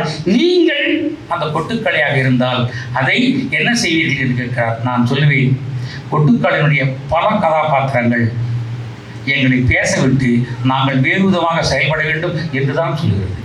இந்த திரைப்படம் வெளிப்படையாக பல முரண்களை, பல அநியாயங்களை, பல மனம் எனக்கு சூரிய மேலே அவ்வளவு கோவம்.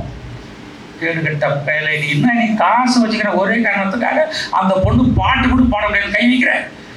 ஒரு ஆம்பளையாவது ஒரு பொம்பளையாவது அவனை இழுத்து வச்சு நான் அரை நின்னாங்கன்னா அடப்பாவி காசு கொடுத்து பார்த்தேன் என்ன மாதிரி ஒரு இருந்திருப்பான் என்கிற கோபத்தை பார்த்தவனுக்கு விட்டு செய்கிறேன். நாங்கள் படம் பார்த்து ரியாக்ட் பண்ணிட்டு அப்படியே போகிறதில்லை. ஆனால் இப்படி ஒரு மனுஷன் இருப்பானா என்று அதுபோல் இருக்கக்கூடாது என்கிற முரண் முடிவை நீங்கள் எடுத்துக்கொள்ளுங்கள். சமூகம் இப்படித்தான் இருக்கிறது என்று சொல்கிறார். எங்கள் ஊரில் இப்படி இல்லைங்க. நாங்கள் எங்கள் ஊரில் யாயும் யாராக இவரெல்லாம் ஆயாச்சு. அதனால் நம்ம குறை சொல்ல முடியுது. நல்ல படத்தை பார்த்துட்டு குறை சொல்லியே தீரணும்னு கங்கணம் கட்டிக்கிற ஆள்லாம் நம்ம கிடையாது. நல்ல படம் என்னென்னா மகேந்திரன் முள்ளு மலரம் எடுக்கிற போது நான் கூட இருந்தேன். நான் அவருடைய பயணப்பட்டவன். ஸ்ரீதர்ராஜன் கண் சிவந்தால் மனசு வைக்கும்போது கூட எழுதுவேன். முடிச்ச ஜெயபாரதி எழுதும்போது நாங்கள்லாம் ஒரு பத்திரிகையில் எழுதினவங்க. புதிய முயற்சிகள் எங்கெல்லாம் இருக்கிறதோ இவருக்கு தெரியும். மேற்கு தொடர்ச்சி மலை எடுக்கும்போது நாங்கள் தேடி தேடி ஓடி ஓடி அவரை நெடும்பாறையை பாராட்டணும். ஒரு புதிய முயற்சி, புதிய களம், எந்தவித கல்மிஷம் இல்லாமல் ஒருவன் திரையில் சொல்ல வருகிறான் என்றால் அவனை தோளின் மீது தூக்கி நின்று கனவுகளை தாண்டி நனவுகள் இருக்கிற எல்லா இடங்களிலும் சொல்லாடல்களாக இந்த கதாநாயகர்களை நாம் பாராட்டியாக வேண்டும்.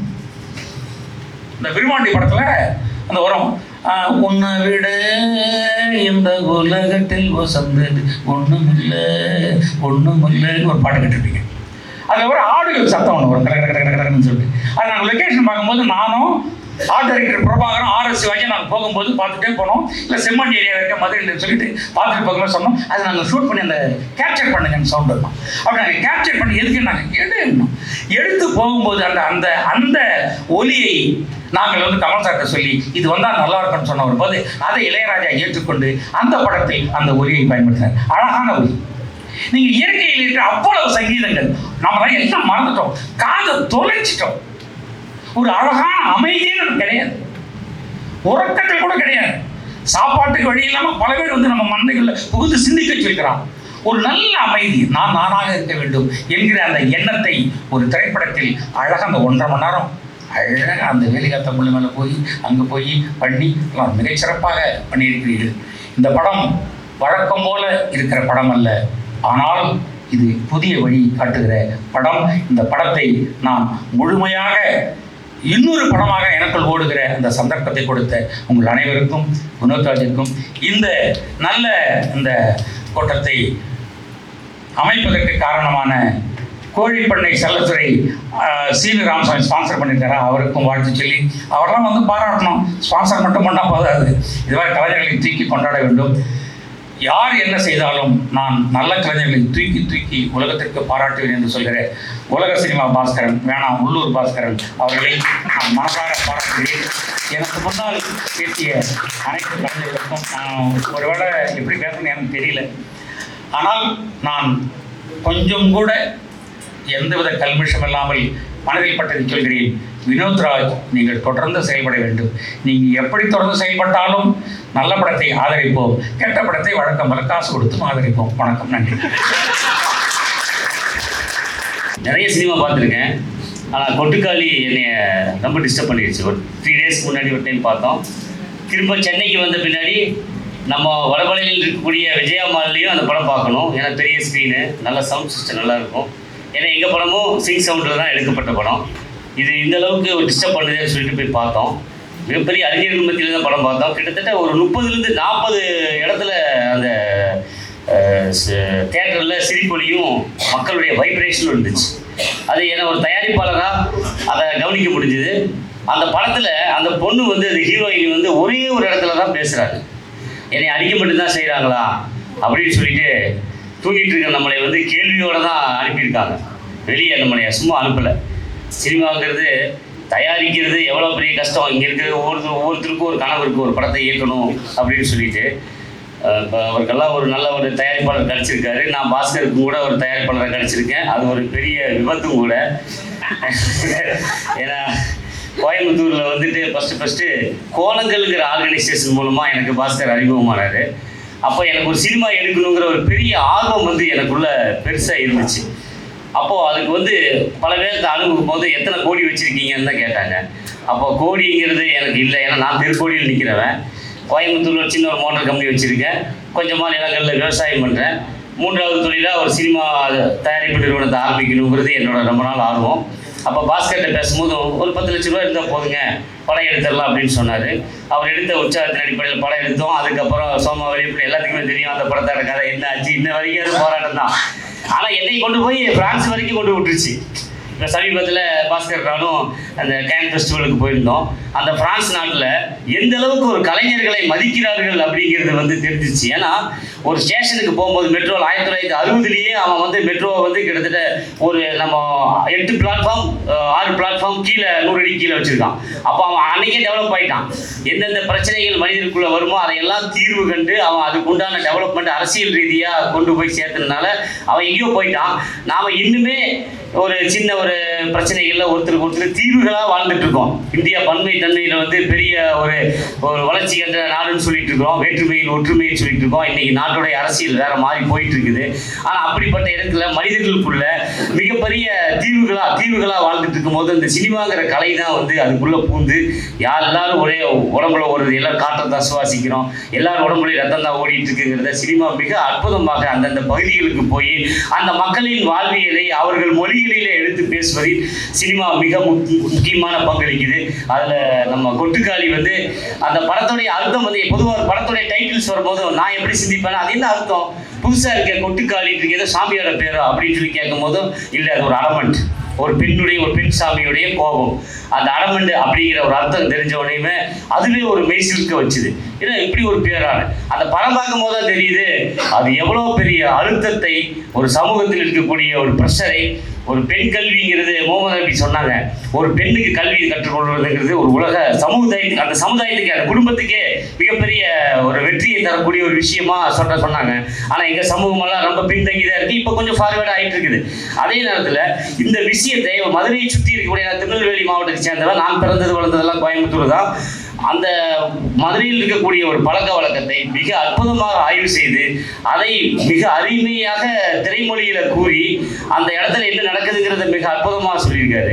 இதே இப்போ பாஸ்கரர் குறித்து நான் சொல்லிட்டு இருக்கும்போது ஒரு பட தயாரிப்பாளரான விபத்தான விஷயத்துல இந்த கோலங்கள் இதன் மூலமா ஒரு பழக்கம் ஏற்பட்ட போது நான் சொன்ன உடனே கோயம்புத்தூருக்கு வந்து கிட்டத்தட்ட 6 மாதங்களுக்கு மேல எங்க பள்ளியில தங்கி அதே முயற்சி தான் எடுத்து கோவை மக்கள் இருக்கக்கூடிய பிரச்சனைகளை எடுத்து தான் இதே மாதிரி படம் எடுத்தாரு. அது இன்னைக்கு ஒரு பேசு பொருள் தான், அது ஒரு காவியம் தான். என்னை பொறுத்தளவு மட்டும் இல்லை, பல பேருக்கு அது காவியம் தான். அப்படிப்பட்ட படங்கள் உருவாகணும்னா அதுக்கு வந்து தயாரிப்பாளர்கள் உருவாகணும். இன்னைக்கு போட்டிருக்க லிஸ்ட்ல வந்து தயாரிப்பாளர் இயக்குனர் சொல்லிட்டு பல பேர் இருக்காங்க. தயாரிப்பாளர்கள் எனக்கு மட்டுமே ஒரு அரிய வாய்ப்பு அவர் கொடுத்துருக்காரு பாஸ்கர். அப்போ இந்த மாதிரி தயாரிப்பாளர்கள் வரும்போது தான் இந்த மாதிரி பல கதைகளுக்கு வந்து உயிர் கிடைக்கும். அது வந்து ஒரு பெரிய வெற்றிடமா இருக்கு. பல தொழில்கள் செய்வதற்கு முதலீடுகள் செய்யும். ஹோட்டல் ஆரம்பிக்கிறதுக்கு கிட்டத்தட்ட 2 கோடி 3 கோடி செலவு பண்ணி இன்னைக்கு ஹோட்டல் உருவாக்குறாங்க. கடந்த 10 வருடங்களில் கோயம்புத்தூர் மட்டும் எனக்கு தெரிஞ்சு 10,000 ஹோட்டலுக்கு மேலே உருவாகிருக்குது. அவைகள் அனைத்துமே கோடி முதலீடுகளில் உருவாயிருக்கு. இந்த சினிமாங்கிறது பார்த்தீங்கன்னா 90% ஒரு நடிகரோட சம்பளம் பிரச்சனை இருக்கிறதுனாலேயே அந்த சினிமாங்கிறது நல்ல சினிமா வராமல் போகுது. அது மாற்றப்படணும். அது மாற்றப்படும் போது தான் அந்த ரசனை பெருகும். ரசனை ஏன்னா இப்போ ஒரு நல்ல ராஜகம்பீரன் மிக அற்புதமாக சொன்னார். ஒரு மொபைலில் ஒரு ஃபோன் ரிங்கு வருது, அதை கட் பண்ணுறதுக்குள்ளே 3 பேர்த்த கொலை செஞ்சிடறான் அப்படின்னு. அப்போ அந்த 3 பேர்த்த கொலை செய்யும் போது அடுத்து அடக்கம் பண்ணணும்ல, அந்த மாதிரி காட்சியே தர்றதில்லை. அடக்கம் பண்ண நம்மள ஒருத்தர் கொலை செஞ்சிடறான், 1.5 லட்சம் பேர்த்த கொலை செஞ்சிடறான். அவன் அடக்கம் பண்ணுறதுக்கு டைம் இல்லாமல் டக்கு காட்சியில் நிறுத்தும் போது என்ன நடக்குதுன்னே புரிய மாட்டேங்குது சினிமாவில். இதுவே பெரிய அதிர்ச்சியா இருக்கு. அப்போ இந்த மன அழுத்தத்திலிருந்து விடுபடணும்னா நல்ல சங்கீதம் கேட்கறது மாதிரி, நல்ல மனிதர்களோட உரையாடிட்டு இருக்கிற மாதிரி சினிமா வந்து நம்மளோட உரையாடணும்னா நல்ல படங்கள் வரணும். அதுக்கு என்னை போன்ற தயாரிப்பாளர்கள் நிறைய உருவாகணும். என்னோட சக்திக்கு நான் ஒரு படத்தை உருவாக்கிட்டேன். இப்போ 2வது ஒரு பிரசவமா 2வது படத்தை நம்ம மீரா கதிரவன் டைரக்ஷன்ல உருவாக்கிட்டு இருக்கோம். அது வந்து என்னை மிகப்பெரிய மன அழுத்தத்தை உருவாக்கிட்டு இருக்கு. ஏன்னா பெரிய பட்ஜெட்டா போயிட்டு இருக்கிறதுனால. அப்போ அந்த மாதிரி முயற்சிகளை எடுக்கிறதுக்கு தயாரிப்பாளர்கள் முன் வரணும். அப்போதான் இங்க இருக்கக்கூடிய கலை இலக்கியம் மேலும் உயிர் பெறும்ங்கிற ஒரு வேண்டுகோளோட எனது இந்த கொட்டுக்காளியை பார்த்தது என்னை இன்னும் தூங்க விடாமல் செய்யும். இன்னும் 2-3 நாட்கள் இன்னொரு முறை பார்க்க வேண்டும் என்று ஆசைப்படுகிறேன். ஆக இங்கே அறிஞர்கள் கூடியிருக்கீங்க.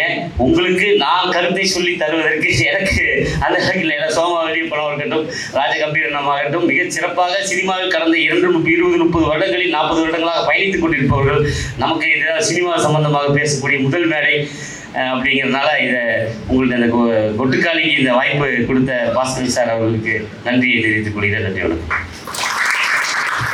என்னென்னா ஒரு திரைப்படத்தை வினோத்ராஜுக்கு என்னுடைய வாழ்த்துக்கள், எங்கள் டீமுக்கு ரொம்ப வாழ்த்துக்கள். ஏன்னா உங்களை வாழ்த்துறது தான் உங்கள் டீமை தான் வாழ்த்தணும். அதெல்லாம் எங்களுக்கெல்லாம் அமையாமல் போனதுனால தான் ரொம்ப லேட் ஆகிக்கிட்டு இருக்கோம். நாங்கள் ராசி அழகப்பனுக்கோ, கவிதா பாரதிக்கோ, அஜயன் பாலாக்கோ எங்களுக்கு, அதாவது போராடிக்கிட்டு இருக்கக்கூடிய இயக்குநர்களுக்கு என்ன பிரச்சனைனா டீம் ஃபார்ம் ஆகாது.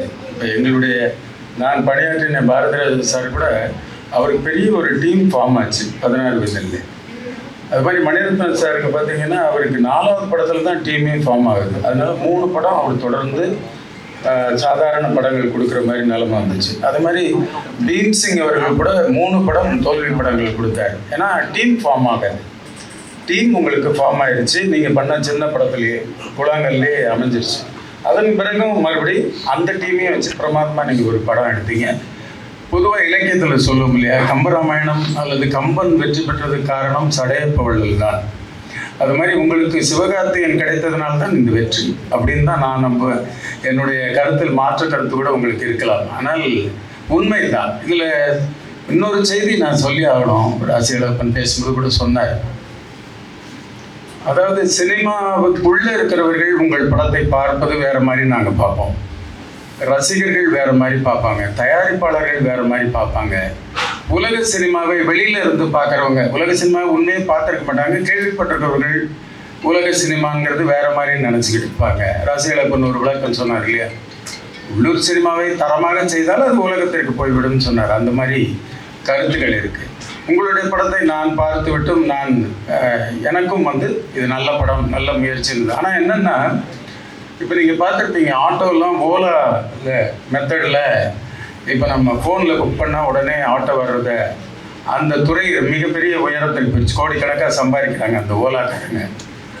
அது ஓலாவின் வெற்றி இல்லை, ஆட்டோக்காரர்களுடைய சங்கடம். அதை தவிர்ப்பதற்காக இந்த தொழில் வளர்ந்துச்சு.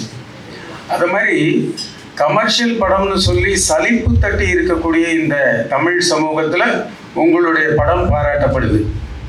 உங்கள் படம் மாதிரியே எடுக்கக்கூடிய ஒரு 4 பேர் வந்தாங்கன்னா கேள்வி கேட்க ஆரம்பிச்சிருவாங்க. ஏன்னா பூட்டாத பூட்டுகளும் நண்டும் பார்த்துட்டு இதே மாதிரி தான் நாங்கள் ஆச்சரியமாக உட்காந்துருந்தோம். என்னடா படம் இது இப்படி எடுக்கிறாரே மகேந்திரன் சாருன்னு.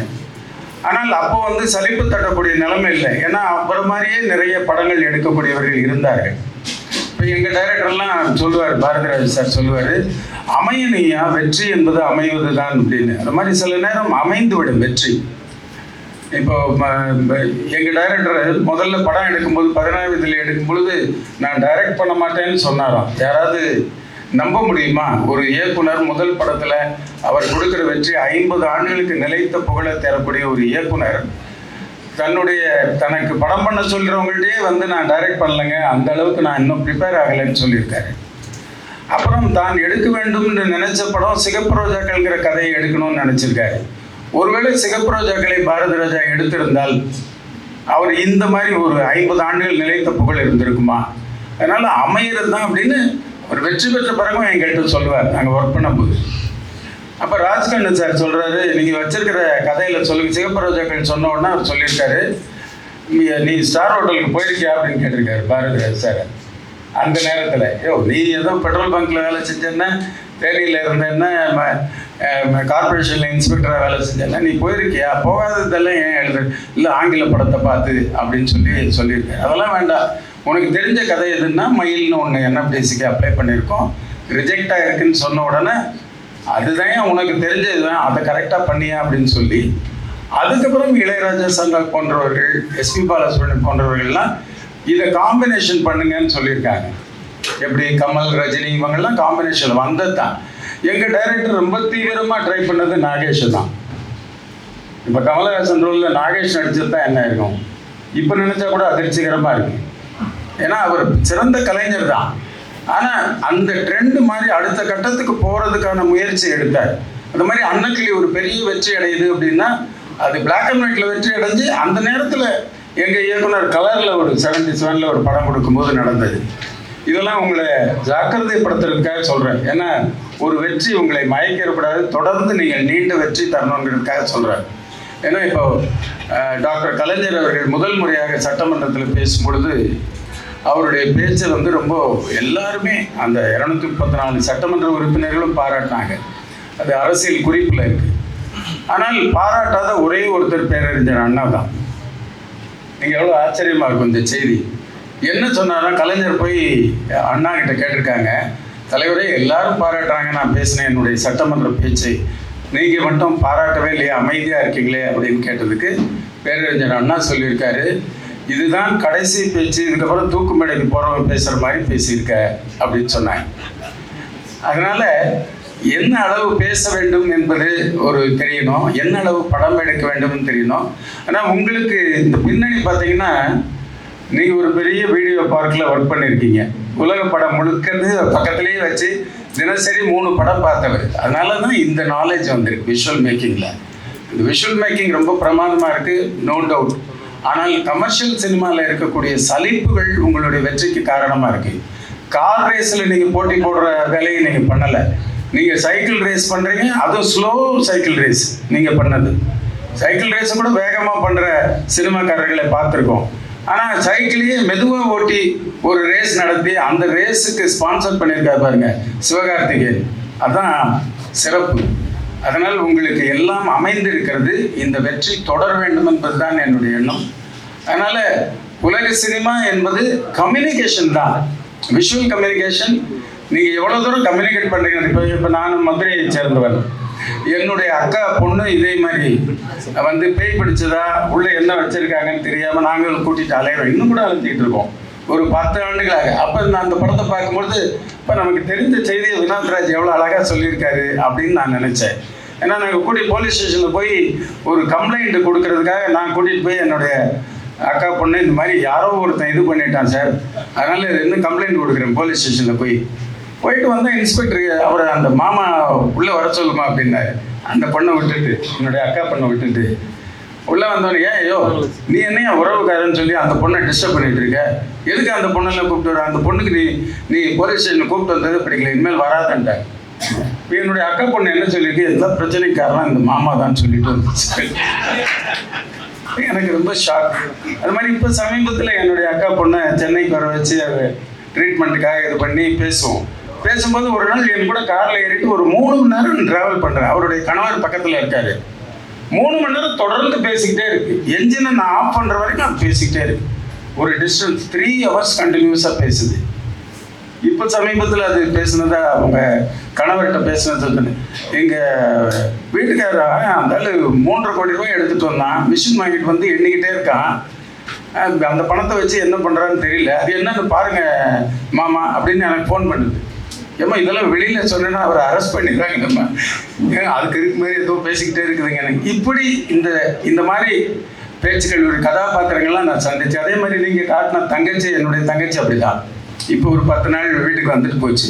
வந்துட்டு போனால் என்னுடைய அண்ணன் மகள் வந்து வயதுக்கு வந்துருச்சுங்கிற தகவலை சொல்லி நான் உடனே போகிறேன்னு என்னுடைய தங்கச்சி. நீ என் மனைவி சொல்கிற, இல்லை இப்போ போகக்கூடாது, அவங்க விசேஷம் வச்சு கூப்பிட்டாதாம்மா போகணுங்க. இல்லை நான் இப்பயே போகிறேன்னு போயிடுச்சு. போனது அங்கே போய் என்ன சொல்லிடுச்சுன்னா, நான் அவங்கள கூப்பிட்டேன் அண்ணனையும் அண்ணியும், அவங்க வரலன்னு சொல்லிடுச்சு.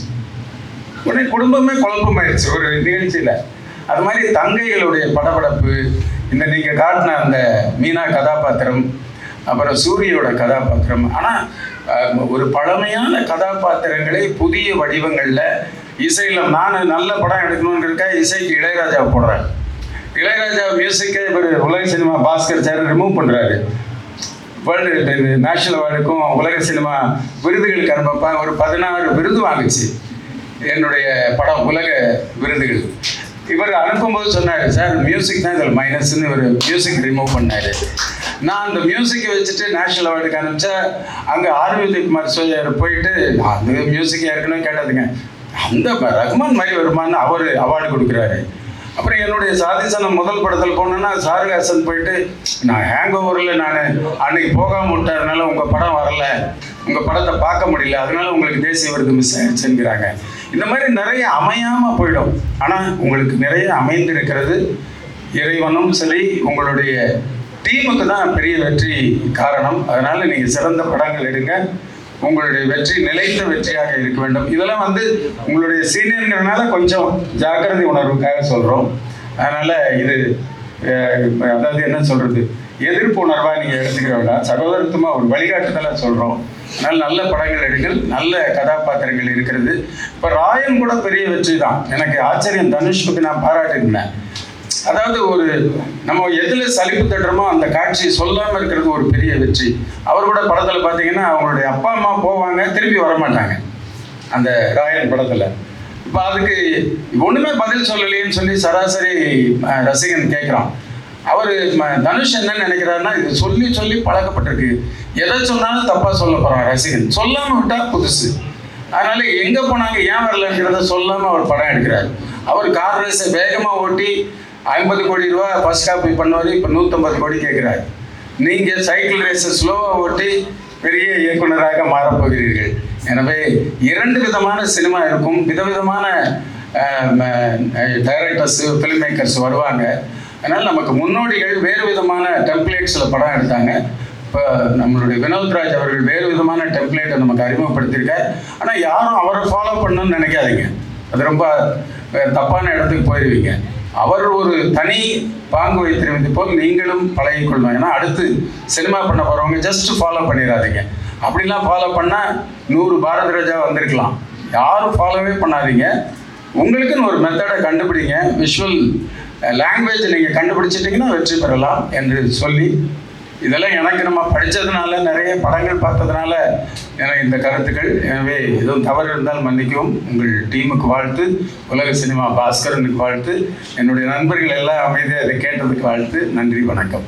நான் திரைத்துறைக்கு வர்றதுக்கு முன்னாடி நான் ஒரு ஃபார்மர் மரைனர், ஒரு ஷிப் ரிப்பேரிங் இண்டஸ்ட்ரியில் ஒர்க் பண்ணேன்.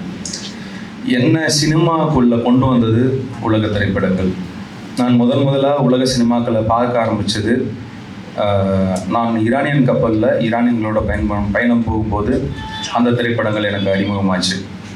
ஆனால் அதுக்கு முன்னாடி நான் இயக்குனர் பாலு மகேந்திரா சார் அவங்களோட திரைப்படங்கள் மூலிமா தான் ஈர்க்கப்பட்டு கிட்டத்தட்ட 100 தடவைக்கு மேலே வீடு திரைப்படம் பார்த்துருக்கேன்.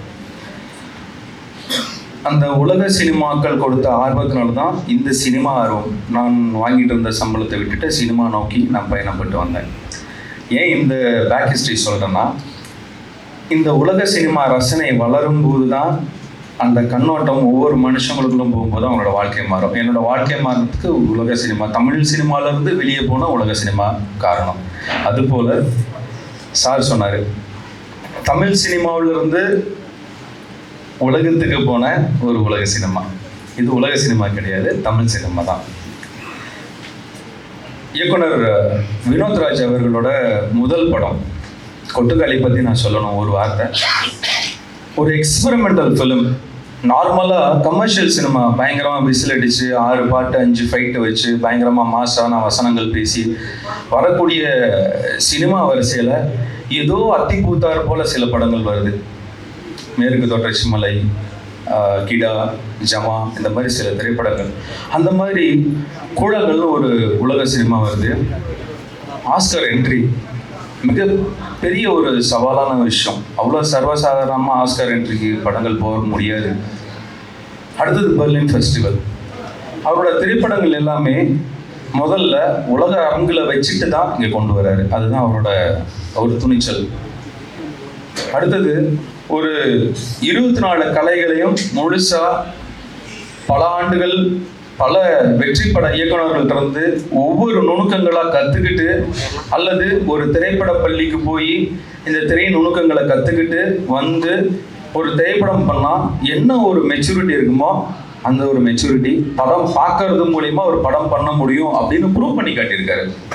இது ஒரு சாமானியனின் சினிமா. ஒரு சினிமாக்காரனாக இருந்து ஒரு சினிமா பண்ணுறதுன்றது சாதாரண விஷயம் இல்லை, அது நார்மல். ஒருத்தர் அசிஸ்டன்ட் டைரக்டராக ஒர்க் பண்ண, ஃபார் எக்ஸாம்பிள் சங்கர் சார் இருந்தாங்க, பாரத ராஜா சார் இருந்தாங்க, நான் அடுத்த படம் பண்ண போகிறேன்னா கிடைக்கும். பட் அப்படி கிடையாது. ஒரு சாமானியரின் சினிமா, ஒரு எளிமையான ஒரு மனிதரோட சினிமா, நான் பார்த்த ஒரு வாழ்க்கை, என்னை சுற்றி இருக்கிற மக்கள், அதுக்கான ஒரு படம் அப்படின்னு ஒரு அழகான ஒரு இலக்கணம் மாறாத ஒரு படத்தை கொடுத்துருக்கிறார். That's a great thing.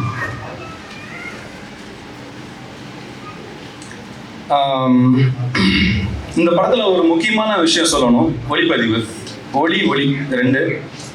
So கேமராவும் ஒரு எலமெண்ட்டாக ட்ராவல் ஆகுது. கேமராவும் ஒரு கேரக்டரைசேஷன். இங்கே இருக்கக்கூடிய சில கேரக்டர்ஸ் மட்டுமே வச்சு படம் பண்ணியிருக்காரு. எல்லாருமே கொட்டுக்காளிகள் தான்.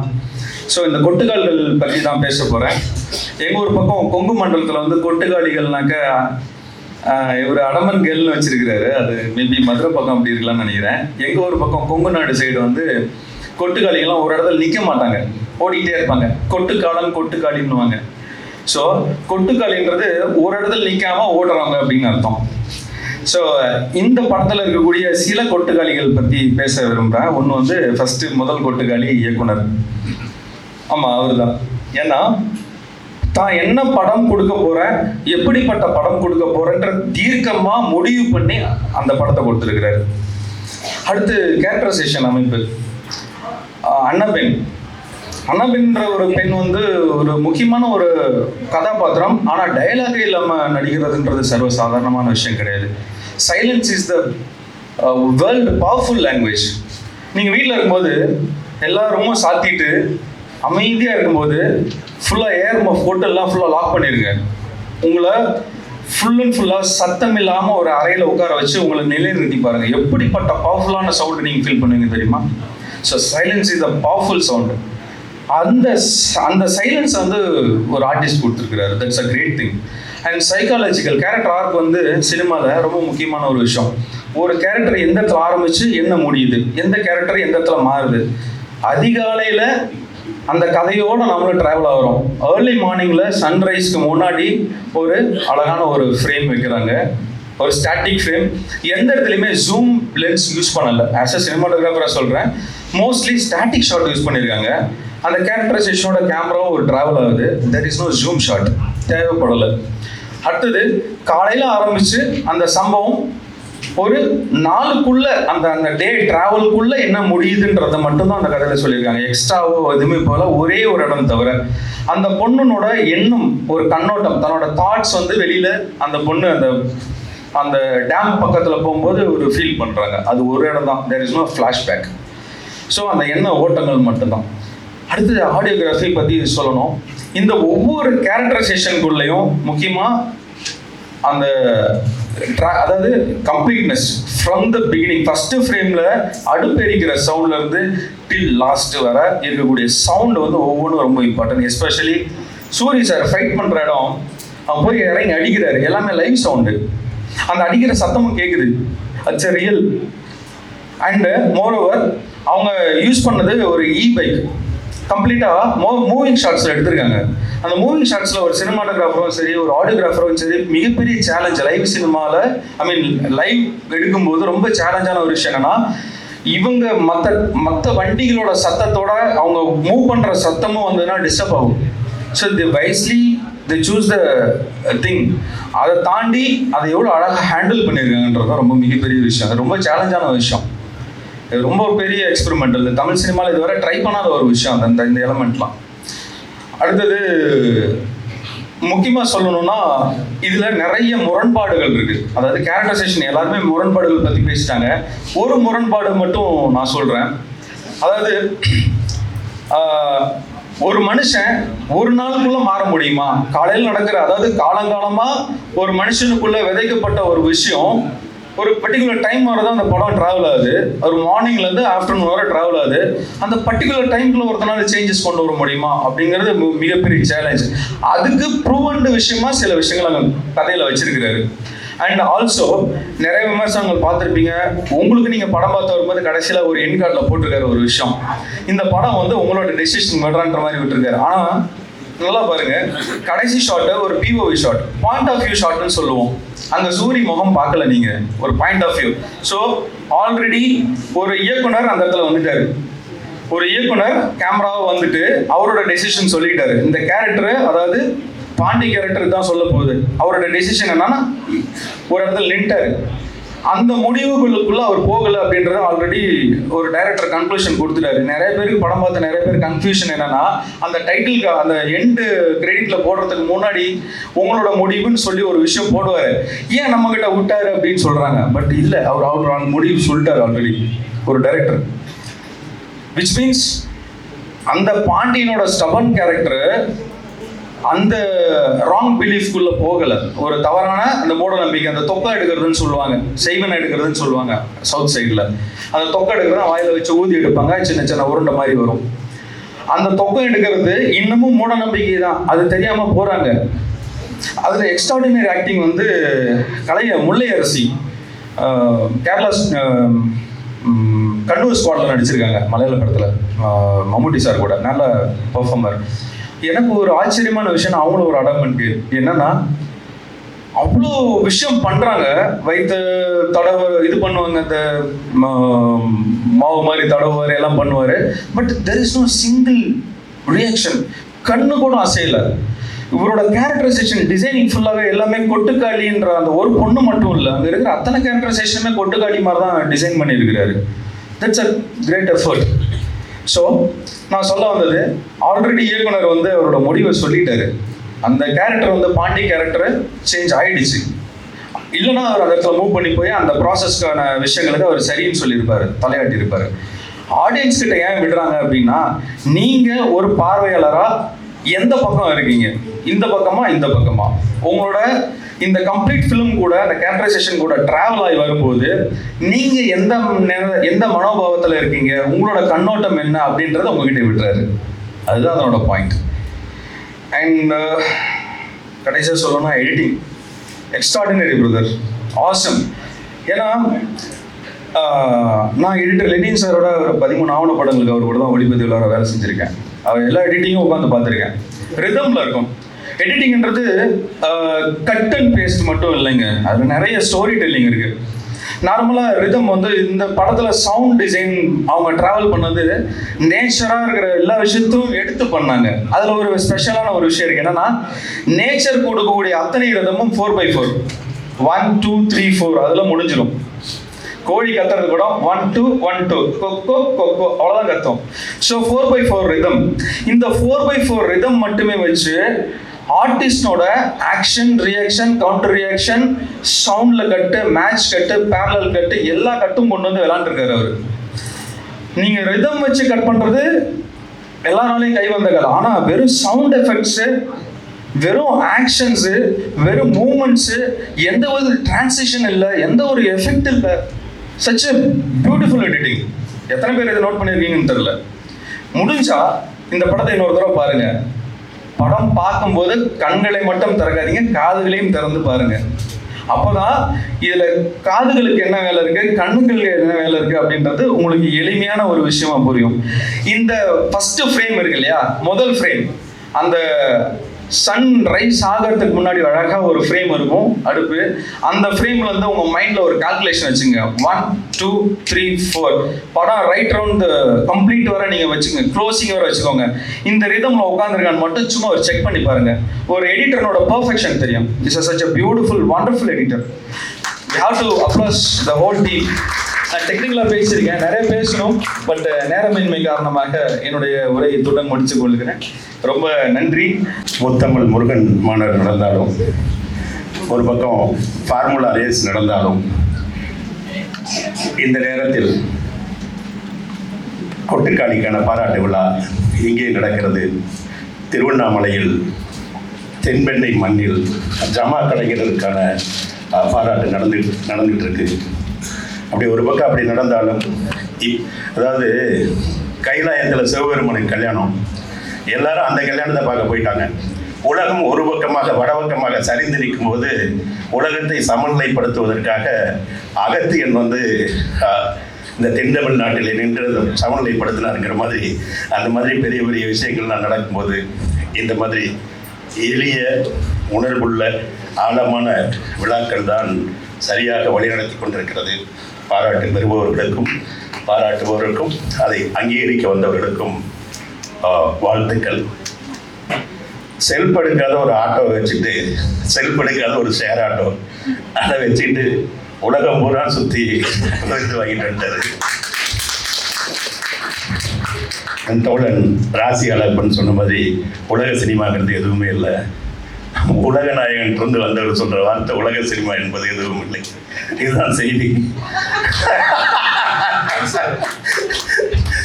என்னன்னா, சொந்த மண்ணினுடைய அடையாளத்தை, சொந்த மக்களினுடைய அடையாளத்தை, அந்த கலாச்சார அடையாளங்களை அழித்தால் அது வந்து பேன் இண்டியா ஃபில்ம். அடையாளத்தை அழித்தால் நீங்கள் பெரிய வணிக உச்சத்தை எட்டலாம் அல்லது மிகப்பெரிய ஒரு வணிக பரப்பை அடையலாம் என்பதுதான் இன்றைக்கு இருக்கிற இந்திய சினிமாவின் ஒரு கெடு வாய்ப்பு. உலகத்தினுடைய ஆகப்பெரிய படங்கள், உலகம் முழுவதும் பாராட்டப்பட்ட படங்கள் எல்லாம் அந்தந்த மண்ணில் அந்தந்த மக்களை பார்த்தவர்கள். நீங்கள் பதவி பாஞ்சாலியாக சஜித் ரேவாக இருந்தாலும் மஜித் மதிதியாக இருந்தாலும் சரி, அடூர் கோபாலகிருஷ்ணன், அரவிந்தன், கிரீஸ் கர்நாட், கிரீஸ் காசரவள்ளி எல்லாருமே அந்த சொந்த மண்ணினுடைய வாழ்க்கையை யார் பார்த்தார்களோ அவர்கள்தான் எல்லையை தாண்டி அடைந்திருக்கிறார்கள். அந்த வரிசையில் வினோத்ராஜ் இருக்கிறார் என்பதை இங்கே பாஸ்கரன் வழிமொழித்திருக்கிறார். நான் எந்த தகுதியோடும் இந்த விழாவிற்கு வரவில்லை. நான் கூழாங்கல்லை பார்த்தேன், எனக்கு வினோத்ராஜை பிடித்திருந்தது. அவருடைய ரசிகன் என்ற வகையிலே நான் இந்த விழாவிற்கு அதற்கு வேறு ஒரு தகுதியும் இருப்பதாக நான் கருதவில்லை. அறிவுரை சொல்கிற எந்த தகுதியும் இல்லை. முடிந்தால் வினோத்ராஜிடம் எப்படி இப்படியெல்லாம் செய்கிறீர்கள் என்று அறிவுரையை கேட்கலாம். உலகத்திலேயே 2 விஷயம் ஒருத்தர் அழிஞ்சிடும்: மிதமிஞ்சிய பாராட்டு, மிதமிஞ்சிய குற்றச்சாட்டு. குற்றச்சாட்டுலேருந்து நீங்கள் ஈஸியாக வந்துடலாம், ஏன்னா அதில் உண்மை இல்லைங்கிறது தெரியும். பாராட்டு தான் பெரிய பிரச்சனை. என்னென்னா, இங்கே சில ராஜாவை மிஞ்சிய ராஜ விசுவாசிகள் நிறையா இருக்காங்க. அவங்க எல்லாம் திரைப்படத்துக்கு வெளியே இருப்பாங்க. அவங்க திரைக்கதை எழுதுவது எப்படின்னு புத்தகம் எழுதுவாங்க, ஒரு திரைப்படத்தை எப்படி பார்க்க வேண்டும்னு சொல்லுவாங்க. நீங்கள் எனக்கு இது ஷார்ட்டு பிடிச்சது, அந்த கோழி பிடிச்சது, கொக்கு பிடிச்சது, பொண்ணு பிடிச்சது, அந்த பாராட்டையெல்லாம் எடுத்துக்கங்க. உள் அடுக்குகளில் ஒரு முப்பரிமாணத்தை அப்படின்னு எழுதுறான் பாருங்க, தயவு செய்து அவங்ககிட்ட ஜாக்கிரதையாருங்க. என்ன சிக்கல்னா, உங்களுக்கு தெரியாத ஒன்றை அவங்க கண்டுபிடிச்சி நீங்கள் அதை சொல்லியிருக்கிறதா உங்கள் தலையில் ஏற்றி பாராட்டுவாங்க. நமக்கு என்ன பயம், அடுத்த படம் அதே மாதிரி அவன் பாராட்டணுங்கிறதுக்காக ஒரு கதை எடுக்க வேண்டியதாக போயிடும். அந்த இடம் தான் சறுக்கிற இடம். தம்பி மாரி செல்வராஜ் என்கிட்ட முதல் கதையை வந்து அன்னைக்கு ஒன்று கதை சொல்கிறேன், கொஞ்சம் கேளுங்க அப்படின்னு. அவர் சொன்ன கதையை பரியரும் பெருமான் எடுக்கிறதுக்கு முன்னாடி எனக்கு அந்த கதை கேட்டோன்னே பயமாயிடுச்சு. என்ன பயம்னா, இவர் இந்த திரைப்படத்தில் இதற்கு முன்னால் இருக்கிற அனுபவம் வாய்ந்தவர்களை தாண்டி இந்த கதையை எப்படி ஒரு படமாக கொண்டு போய் சேர்ப்பாருன்னு எனக்கு பயமாயிடுச்சு. நான் தம்பிகிட்ட சொன்ன, தம்பி நான் கடைசியாக இருக்கட்டும், இந்த கதையை இனிமேல் யார்கிட்டையும் சொல்லாதீங்க. ஏனென்றால் இந்த கதையில் உயிர் இருக்கிறது. நீங்கள் சொன்னால் எங்களுக்கு இருக்கிற அனுபவத்தில் இந்த இடம் இப்படி இருக்கக்கூடாது, இந்த கதாபாத்திரம் இப்படி பேசக்கூடாது, கிளைமாக்ஸ் இப்படி இருக்கக்கூடாது அப்படின்னு ஒருத்தராக சொல்லி உங்கள் கதையை எங்கள் கதையாக மாற்றிவிடக்கூடிய ஆபத்து இருக்கிறது. அந்த ஆபத்திற்கு நீங்கள் ஆட்படாதீர்கள், யார்கிட்டையும் சொல்லாதீங்க. இந்த படத்தை நீங்கள் சொன்னது போல் அப்படியே எடுங்கள் என்று சொன்னேன். இதில் நான் சொல்கிறதுக்கு ஒன்றும் இல்லை, கருத்து சொல்கிறதுக்கு ஒன்றும் இல்லை. நீங்கள் சொல்கிற ஒவ்வொரு வார்த்தைக்கும் நான் பிரமித்து பார்க்கிறேன். இன்னும் சரியாக சொன்னால் பொறாமையோடு பார்க்குறேன். வேறு யார்ட்டையும் கதையை சொல்லாதீங்க அப்படின்னு சொன்னேன். எனக்கு தெரிஞ்சாதான் நான் தான் கடைசியாக கேட்டிருப்பேன்னு நினைக்கிறேன். இன்றைக்கி மாறி கடலில் தூக்கி போட்டாலும் கட்டுமரமாக மிதக்கக்கூடிய அளவிற்கு திரைப்படத்திற்குள் சமாளிக்கிறது வந்துட்டார். அதைத்தான் நான் வினோத்ராஜுக்கு சொல்கிறேன். உங்களுக்கு தயவு செய்து ஒரே அறிவுரையை சொல்கிறேன், யாருடைய அறிவுரையும் கேட்காது.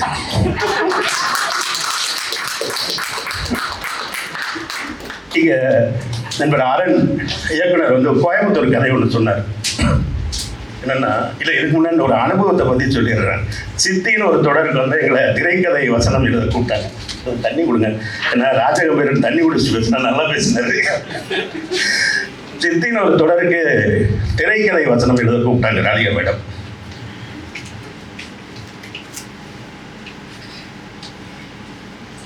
நண்பர்களே, அது வரைக்கும் எங்கள்கிட்ட டிவி இல்லை. நான் எந்த மெகா தொடரையும் ஒரு எபிசோடு கூட பார்த்ததில்லை. ஒரு பார்க்காத ஒரு துறையில் எழுதணும். அது இந்தியாவில் மட்டுமல்ல, ஆசிய அளவிலேயே பெரிய டிஆர்பி அதுக்கு வந்துச்சு. அந்த வெற்றியை தொடர்ந்து அந்த துறையை நாங்கள் கற்றுக்கிட்டோம்.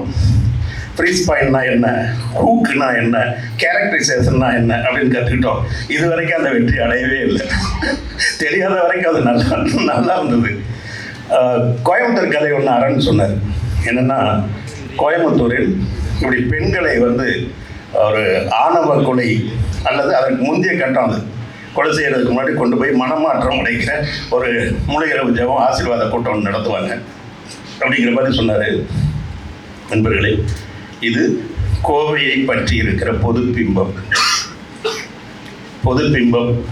இப்படி ஆணவ கொலைகிறது.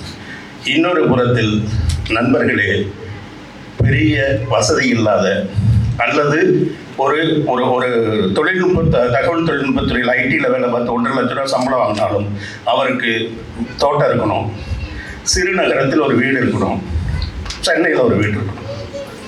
இப்படிலாம் சில நிபந்தனைகள் வச்சுருக்காங்க. சொந்த தொழில் செய்கிற அல்லது விவசாயம் செய்கிற இளைஞர்களுக்கு அங்கே பொண்ணு இல்லை, பொண்ணு கொடுக்க மாட்டாங்க. அப்போ என்னன்னா, குறிப்பாக நாமக்கல் திருச்செங்கோடு பகுதியிலே அங்கே சொந்த ஜாதியில் பெண்ணெடுக்கக்கூடிய அளவிற்கு வசதி இல்லாத இளைஞர்களுக்கு மன வாழ்க்கை இணைப்பு நிலையங்கள் இருக்கு. அவங்க எங்கே போகிறாங்கன்னா, கோழிக்கோடும் கண்ணனூர்லேயும் போய் இங்கே இருக்கிறவங்களுக்கு பேசி கல்யாணம் பண்ணி வைக்கிறாங்க. ஒரு பக்கம் ஆணவ கொலை, இன்னொரு பக்கம் ஒரு ஜாதி மீறிய திருமணங்களை அமைப்பாக செய்கிறார்கள். அப்ப என்னன்னா, அரண் சொன்னது மாதிரி அப்படி இருக்கிறது கவுண்டம்பாளையம். அது இல்லாத படத்திற்கான களம் கோவையில் நிறைய இருக்கு. அதாவது ஒரு மிகப்பெரிய ஜாதி ஆணவத்தில் இருக்கிற ஒருத்தர், அவருக்கு ஒரு 35 வயசு ஆயிடுச்சு, கல்யாணம் ஆகல. அவர் போய் ஒரு திருமண தகவல் நிலையம். முதல்ல எல்லாம் எப்படின்னா, கேரளா மன்னிக்கணும் 5 நிமிஷம் தாண்டிட்டாங்க. கேரளாவிலாம் வரதட்சணை அது உங்களுக்கு தெரியும். அதனால இங்கிருந்து யாராவது போனாங்கன்னா வரதட்சணை இல்லாமல் கல்யாணம் பண்ணிட்டு வந்தாங்க. எந்த செலவுமே இல்லாமல் ஒரு 8 பேரை கூட்டிகிட்டு போவாங்க. கண்ணனூரில் கல்யாணம் நடக்கும். இங்கே கொண்டு வந்து ரிசப்ஷனை வைப்பாங்க. முடிஞ்சு போச்சு. நிறைய வர்றாங்கன்னு தெரிஞ்சோடனே அங்கே யோசிச்சாங்க, எங்கள் பொண்ணை கட்டிட்டு போறியே, 1 வருஷத்துல நீ வரட்டிட்டா என்ன பண்ணுறது, உனக்கு என்ன வசதி இருக்குது, டெபாசிட் கட்டுங்கிறான். டெபாசிட் கட்டி கல்யாணம் பண்ணிட்டு வர அளவுக்கு இன்னொரு சமூகத்தினுடைய அவலம், வெளியே தெரியாத அவலம் இருக்கு. எவன் ஒருவன் இதை கதையாக பார்த்து முதலில் கொண்டு வருகிறானோ அது வேற ஒன்றா மாறும். அப்படிதான் நான் வினோத்ராஜ் பார்க்குறேன். நீங்கள் இவ்வளவு புத்தகங்கள் இங்கே கொடுக்குறீங்கல்ல, நீங்கள் கொடுத்துருக்க வேண்டிய புத்தகம் கூழாங்கல் திரைப்பட அனுபவங்கள் அப்படின்னு. கூழாங்கல் படத்தில் அவருடைய இணை இயக்குநராக பணிபுரிந்த அரவிந்த் அவர் ஒரு புத்தகம் எழுதியிருக்காரு. அந்த புத்தகத்தினுடைய வெளியீட்டு விழா அவர் இருந்தார். இது எனக்கு அவரோட 2வது மேடை. எப்படி அந்த கூழாங்கலை எடுத்தாங்கன்னு ஒரு புத்தகம், அதை கொடுத்துருந்தா பொருத்தமாக இருந்திருக்குன்னு இப்போ தோணுது. முதல்ல தெரியல இருந்தால் நானே சொல்லியிருப்பேன். என்னென்னா, ஒரு வறட்சியான நிலப்பரப்பு வேணும். அதுக்கு போய் மேலூர் பகுதியில் அவரும் அவருடைய தொழில்நுட்ப குழு. நான் எப்பவுமே இயக்குனர், நீங்கள் வினோத்ராஜன் சொன்னால் தனியாக எடிட்டரி அழகி கூத்தனை ராகவியை சொல்ல வேண்டிய அவசியம் இல்லை. ஒரு இயக்குனர் அப்படின்னா அவர் பெயருக்கு பின்னால் எல்லோரும் இணைந்தது தான் அது. அவருடைய குழுவும் போய் உட்கார்ந்துருக்காங்க. ஒரு இடத்தை கண்டுபிடிக்கிறார்கள். கண்டுபிடிச்சிட்டு படத்திற்கான ஏற்பாடு எல்லாத்தையும் பண்ணிட்டு வர்றாங்க. திரும்ப படம் எடுக்க குழுவோடு போகும்போது நண்பர்களே, மழை பெய்து அந்த இடம் பூரா பச்சையாக புல் முளைச்சிருக்கு. மீண்டும் அவர்கள் வேறு இடங்களுக்கு தேடி திருப்தியாகாம அந்த மேலூர் மழை வறட்சி காலம் வர்ற வரைக்கும் காத்திருந்து அந்த படப்பிடிப்பு போகிறாங்க. போனால் அவர் குழுவில் கிட்டத்தட்ட 20 பேரும் 30 பேரும். அதெல்லாம் அவங்க அம்மா, அவங்க சகோதரி எல்லாம் வீடு எடுத்து தங்குறாங்க ஊரில். அவங்களுடைய அம்மாவும் சகோதரியும் சமைச்சு போடுறாங்க. அப்போ இது வேறொரு சினிமாவாக இருக்குது. நல்ல வேலை இவர்கிட்ட கொண்டு வந்து யாராவது, எனக்கு என்ன பயம்னா 5 கோடி கொடுத்தா 10 கோடி கொடுத்து படம் எடுக்க சொன்னாங்க. அப்படி அது ஏதாவது அவருக்கு போகிறாரு, படம் எடுக்கிறாங்க. வெயில், நண்பர்களே, வெயிலில் லென்ஸ் ஒதுங்கிடுது. திருப்பி சென்னையிலிருந்து வேறு லென்ஸ். இப்படி ஒவ்வொன்றையும் அவர் அந்த கஷ்டத்தை பார்த்தீங்கன்னா, கூழாங்கல் திரைக்கு பின்னால் இருக்கிற அந்த இருக்குல்ல, அது மாதிரி தயவுசெய்து நீங்களும் உங்களை சார்ந்தவர்களோ இந்த கொட்டுக்காளி படத்துக்கு பின்னாடி இருக்கிறது எழுதணும்னு நான் நினைக்கிறேன். அது அவ்வளவு ஒரு நம்ம நடைமுறையான திரைப்படத்திலிருந்து அவர் வேற ஒன்றா நின்றுட்டு இருக்காரு. அந்த இடத்தை அவர் எப்பயுமே விட்டு கொடுக்கக்கூடாதுன்னு நான் நினைக்கிறேன். ஒரு தம்பி ஒருத்தர் சொன்னார், இது எனக்கு அதான் நான் அந்த வார்த்தை ஒளிப்பதிவாளருக்குரிய பாராட்டுன்னு நான் நினைக்கிறேன். என்ன சொன்னாருன்னா, ஆனால் சேராட்டாவில் போகிறாங்கன்னா சேராட்டா போகிற ஷாட்டை காட்டுறாங்க, எனக்கு தலை சுற்றி வாந்தி வர மாதிரி இருக்குண்ணா அப்படின்னா. அப்போ என்ன உணர்கிறான் என்றால், அந்த நிலப்பரப்பிற்குள் அவன் பயணம் செய்வதாக அந்த காட்சியை பார்க்கும்போது உணர்றான். அதை விட பெரிய பாராட்டு எதுவும் இருக்க முடியும்னு எனக்கு தோணல. நான் கூழாங்கலை பார்த்தேன், எதையும் பார்க்குறேன். அதில் எதிலுமே மனிதர்கள், இந்த படத்தினுடைய நாயகன் நாயகி கதாபாத்திரங்கள் இல்லை. அவர்களெல்லாம் துணை பாத்திரங்கள். 2 படங்கள்லையும் அவர் அந்த நிலப்பரப்பை தான் அந்த கதையினுடைய நாயகனாக வச்சிருக்கார். இந்த படத்துலேயும் அப்படிதான் நான் கருதுகிறேன். ராசி அழகப்பணம் ராஜகம்பீரன் பேசுகிற பிறகு பேசுகிறதுக்கு மிச்சம் ஒன்றும் இல்லை. திரும்பவும் சொல்கிறேன், உங்களை பாராட்டுவதற்கோ வாழ்த்துவதற்கோ ஒன்றும் இல்லை. ஒரு மிக தனித்துவமிக்க இடத்தை நீங்கள் வைத்திருக்கிறீர்கள். இதை பற்றி 1000 கதை சொல்லிட்டோம். உண்மையிலே இந்த திரையரங்கிற்கு சூரியன் படமாக போனவர்களுக்கு நிறைய ஏமாற்றங்கள் இருந்திருக்கக்கூடும். அவங்க வந்து ஏதாவது சொல்லுவாங்க, நடக்கிறாங்க, போகிறாங்க, நீளமாக இல்லை. எப்பவுமே நண்பர்களே, நீங்கள் ஒருவேளை உலகத்தினுடைய ஆகப்பெரிய சக்தியாக இறைவனை கருதுகிறீர்கள் என்று சொன்னால், நண்பர்களே, கிறிஸ்துவை ஏற்றுக்கொள்ளாதவர்கள் உலகத்தில் 40-50% பேர். அல்லாஹ்வை ஏற்றுக்கொள்ளாதவர்கள் சிவனைகள். கடவுளையே 100 பேர் ஏற்றுக்கலைன்னா ஒரு படைப்பை 100 பேர் ஏற்றுக்கொள்ளக்கூடிய அவசியம் எதுவுமே கிடையாது. எதுவுமே கிடையாது. இவர் சொன்ன மாதிரி, ராஜகம்பீரன் சொன்ன மாதிரி, ஒரு படத்தையோ ஒரு இலக்கியத்தையோ எப்படி பார்க்க வேண்டும் என்கிற ரசனையை நாம் கற்றுக் கொடுக்கவில்லை. ஒரு ஃப்ரேம் வச்சுருக்காங்க. நான் வந்து மிக அவமானமாக ஒன்று உணர்ந்தேன். ஒரு சீரியல் நான் எடுத்தது வந்து என் பொண்ணு உட்காந்து பார்த்துட்ருக்கேன். பொண்ணு அப்போ வந்து அவருக்கு ஒரு 5 வயசு இருக்கும். நாங்கள் எடுக்கும்போது கொஞ்சம் நேரம் இருந்தது, ஏன்னா நிலமாக எடுப்போம். அப்போ எல்லாம் இருந்ததுனால ஒரு க்ளோஸ்அப் எடுத்தோம். ஒரு வீட்டில் ஒரு கதாபாத்திரத்துக்கு காஃபி கொண்டு வந்து வைக்கிறாங்க.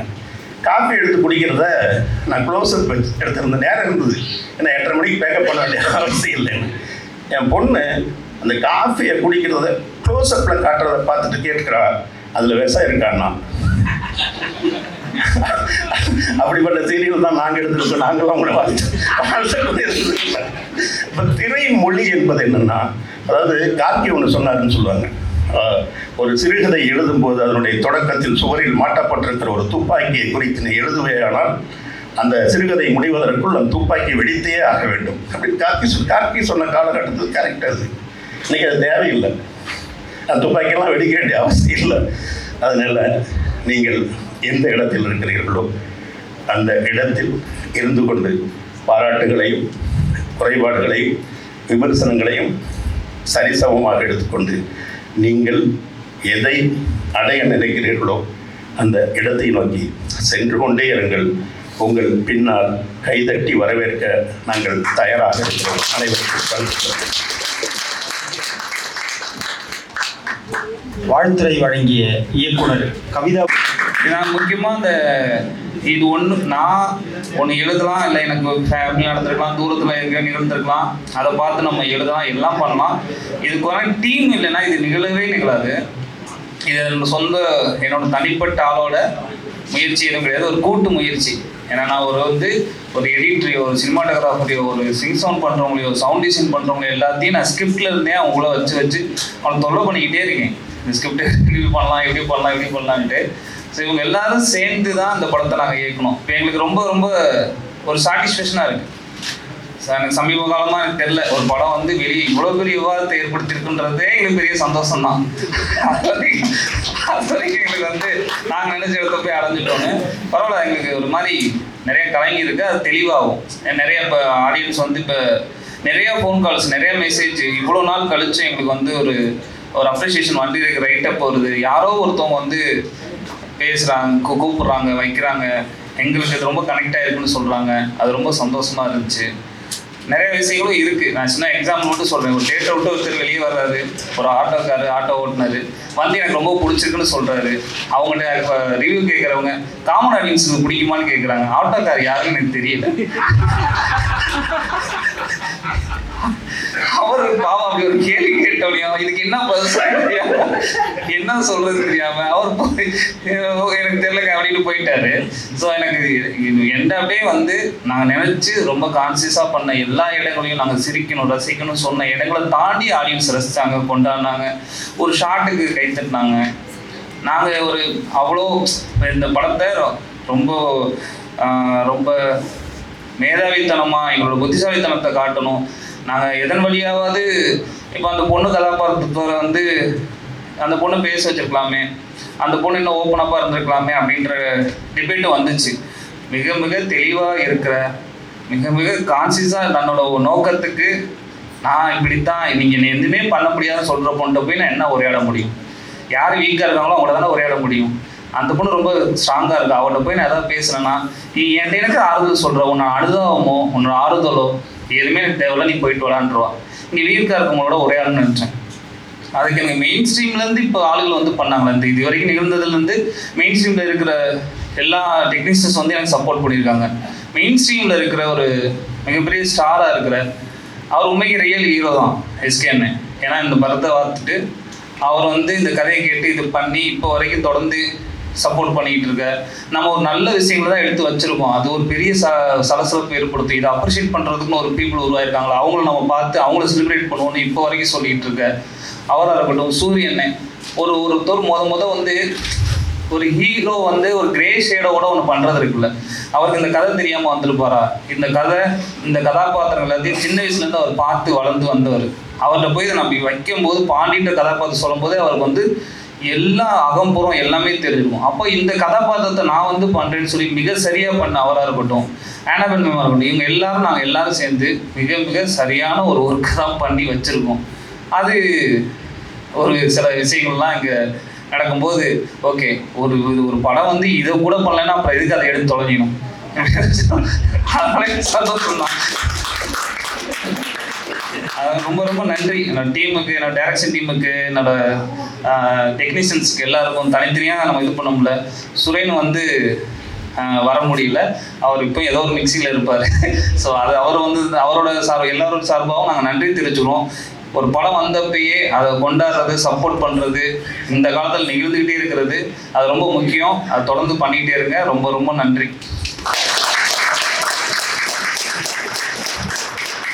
இயக்குனர் வினோத்ராஜ் ஐயா அவர்களுக்கு நம்முடைய தயாரிப்பாளர் சாகுல் அமீது ஐயா அவர்கள் பயனாளி பூர்த்தி சிறப்பு செய்வார்கள். பாஸ்கரன் ஐயா அவர்கள் புத்தகத்தை வழங்கி சிறப்பிப்பார்கள்.